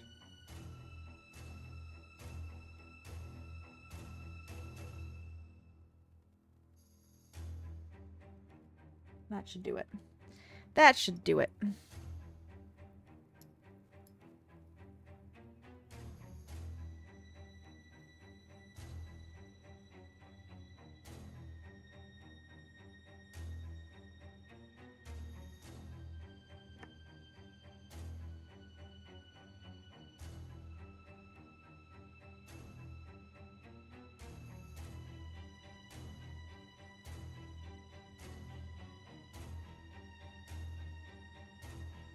Wee itty bitty pinky nails. I'm always amazed at how, like, just comparatively to my other nails, my pinkies are so tiny. I'm sure that's true of most people, though, honestly. So unless you have a lot of length, which I don't, they really appear small. And I know I hit over here. I felt it. There we go. So yeah, now you can see the difference between matte and glossy. Because this one's matte and this one's glossy. The matte looks so good. Mattifying these is the right choice. On to the other side.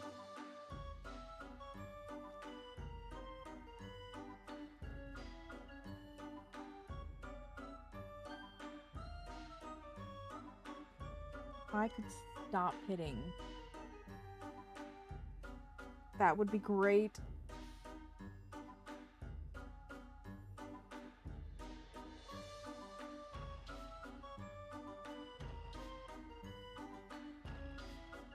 Beautiful. Yeah, the matte's either gonna hide the air bubbles or it's going to exacerbate them. There's gonna be no in between.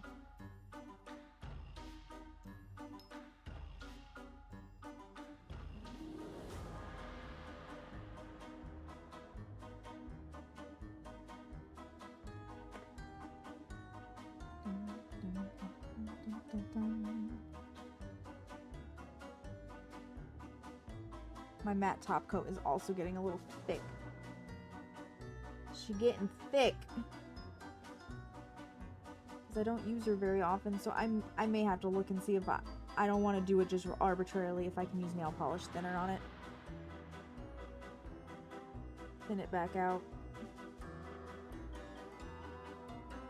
Make it a little more workable. Because I'm honestly not sure if you can. Nail polish thinner you can use on literally everything else. I don't know if it would destroy the mattifying properties. Probably not. You probably can thin it.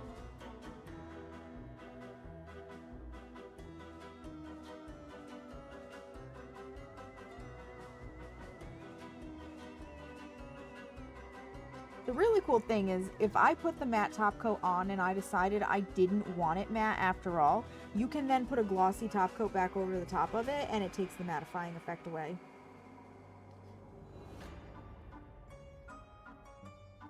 Like, that is a thing.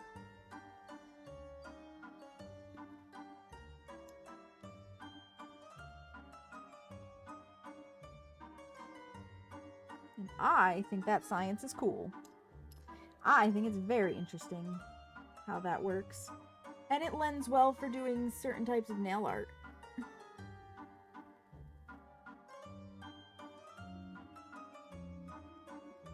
You can definitely get like a velour effect by using like a black polish and then you mattify it and then you do a glossy black over the top. And then don't seal it, obviously, and you can have velour.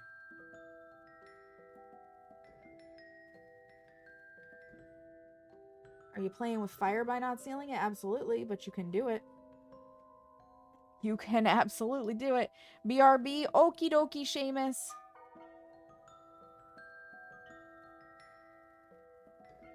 He may miss the raid out. Because we're almost done. And that's okay. 'Cause he'll be along for the ride regardless.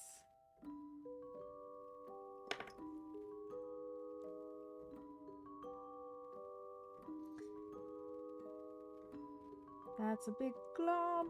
Let's not do a big glob.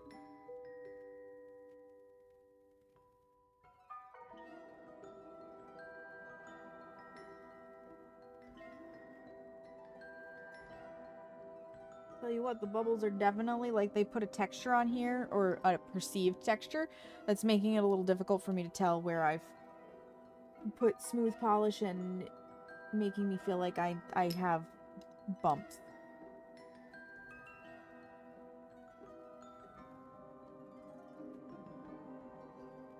looks very good. I've definitely got to let it completely dry so that I can rehydrate my nail beds with nail oil. But overall, they done. We done diddly did it. So we're closing up the matte top coat. There they are. They look spectacular. I'm very excited. I'm very excited. Yeah. So, because some people may not have been here at the beginning, let me go back over the materials that I used to create this look. So we started off with a base coat. Nope, that's not the base coat. This is the base coat. In my case, I like Holo Taco's smoothing base because I have ridges in my nails. They are toxic spiders. They are Kodachi. So I use a smoothing base. I like Holo Taco's. I like most of Holo Taco's products, really. You can use whatever base coat works for you, though. Holo Taco also has, I have it right here, long-lasting base. And this is what I use when I do my nail art videos because my false nails do not need a smoothing base. So that is long-lasting base. It does not tint your nails blue. It just is tinted blue. And then they recently came out with, for those who require it, they have a rubberized base coat now. I've not tried it, but it's called Sticky Base. And I will 100% be attempting this for when I do nail art that requires like reverse stamping. So you have options. From the base coat, we then applied our beautiful toxic green, which is literally called So Toxic. Oh my god, I cannot express adequately in words how excited I was for Holo Taco to come out with what is essentially a neon green nail polish. I need a neons collection. I really need a neon collection. On top of the green, we used Maniology's B171 straight up black. And again, if you would like to order with Maniology and use a discount code, mine is available. So this is specifically designed for stamping plates, but you can paint your nails with it. And we used stamping plate M316 from Maniology, and we worked with this top pattern up here, which I think is very fun. Then we applied a glossy top coat. It's quick dry from Holo Taco on top of that to seal it once it was dry. And finally, we applied a matte top coat, also Holo Taco in my case, called Matte Taco, to mattify it. And it does, like, it looks silky, it feels silky. And that is how we got these beautiful toxic spiders on our fingers. To protect our skin, I used Maniology's Poly Peel Cuticle Protector. This is latex based. This is liquid latex.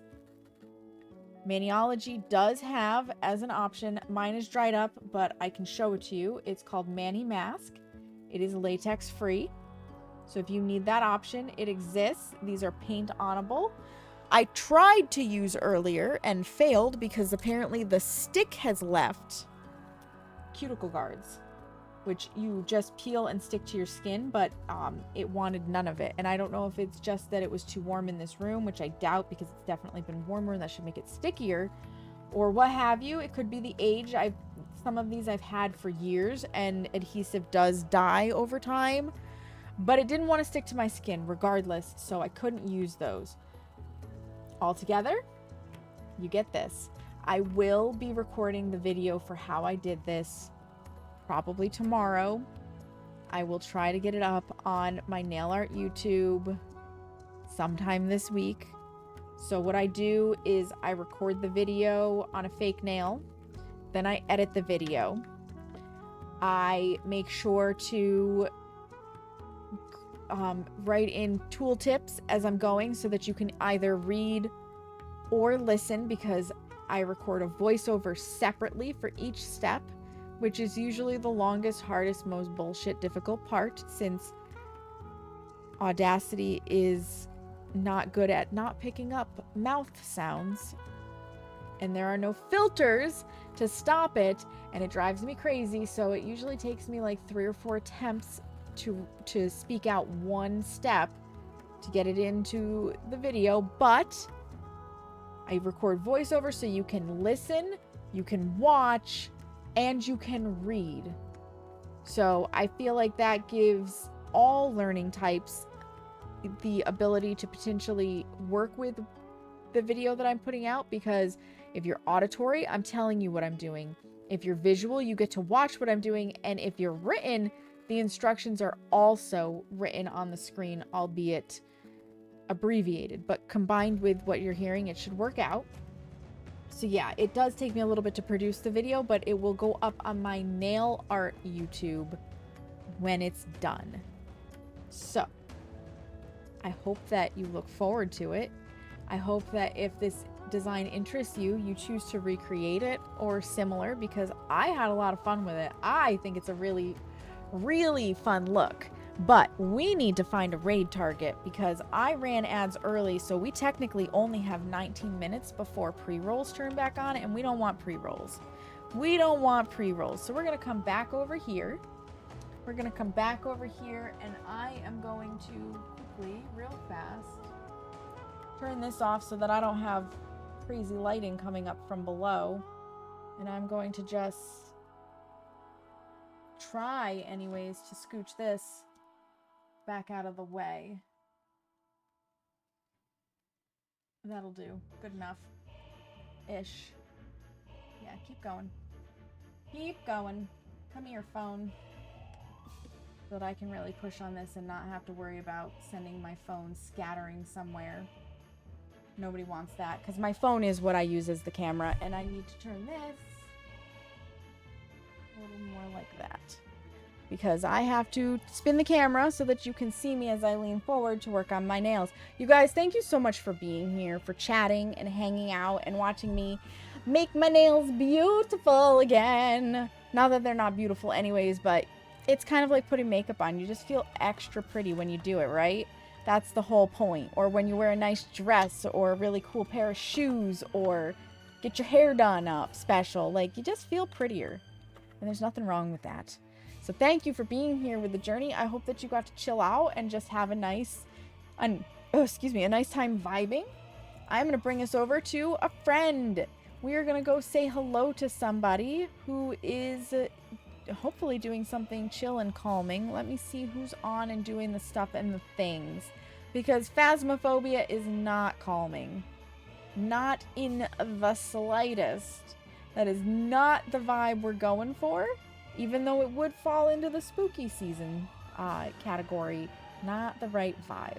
And I do follow some people who do nail art, but I don't see them on right now. So let's see. Let's see what we've got, where we can go. And I appreciate you hanging out and waiting for the raid, because it means a lot to me to share somebody that I enjoy with you guys. It means a lot to the person who gets raided, to have new faces come in to say hello to. So we're gonna find a good spot to go. How would you guys like some plate up? How would you like some plate up? Let's go somewhere new. I don't think we've ever raided Raleigh before. Plate up can be chaotic, but it can also be chill. So we're gonna go say hi to Raleigh. I think that will work out nicely. So you guys, once again, thank you for being here. Thank you for chatting, for lurking, for being awesome, resubscribing, following, just generally being your awesome selves. Like, I appreciate that. Your support means so much to me, because I couldn't do this without it. And I look forward to seeing you next time. I will be back Wednesday at 7 p.m. Eastern Standard. I think we're playing a horror game. Schedule's going to go up in the Discord. I know the Discord was just shared, but there it is again. Get your booty in there if you haven't already, because that is where I share all of the really important information. Like if I'm running late due to creative block as I was today. And I was only 15 minutes late, so I'll take it. But I wanted to let you guys know, and that's where I post it. It's where I get my schedule posted. It's where I post all the recipes for baking streams, of which there will be a baking stream next week. So it's a great place to be and to hang out. Here are the socials in case you wanted to check out that nail art Instagram or the nail art YouTube or any of the other places that I post stuff. Carrie, hello! You made it in for the very end. You made it in for the very end. I hope you're doing well, friend. We are going to go say hello to Rollig. If you are subscribed, you can use this first raid message with the mandalas. If you're not subscribed, the second one with the hearts is for you. Just in time for the goodbye. Yes, I stretched this out to 3.5 hours because technically I could do a look like this in not that much time. You guys, thank you again. Let's go say hello to Rollig. He's making tacos. I think he's speed running. It'll be a good time. Grab those raid messages, and in the meantime, make sure you take a moment to practice some self-care. Look yourself in the mirror and tell yourself that you love you, because you matter, friends. Have a great one.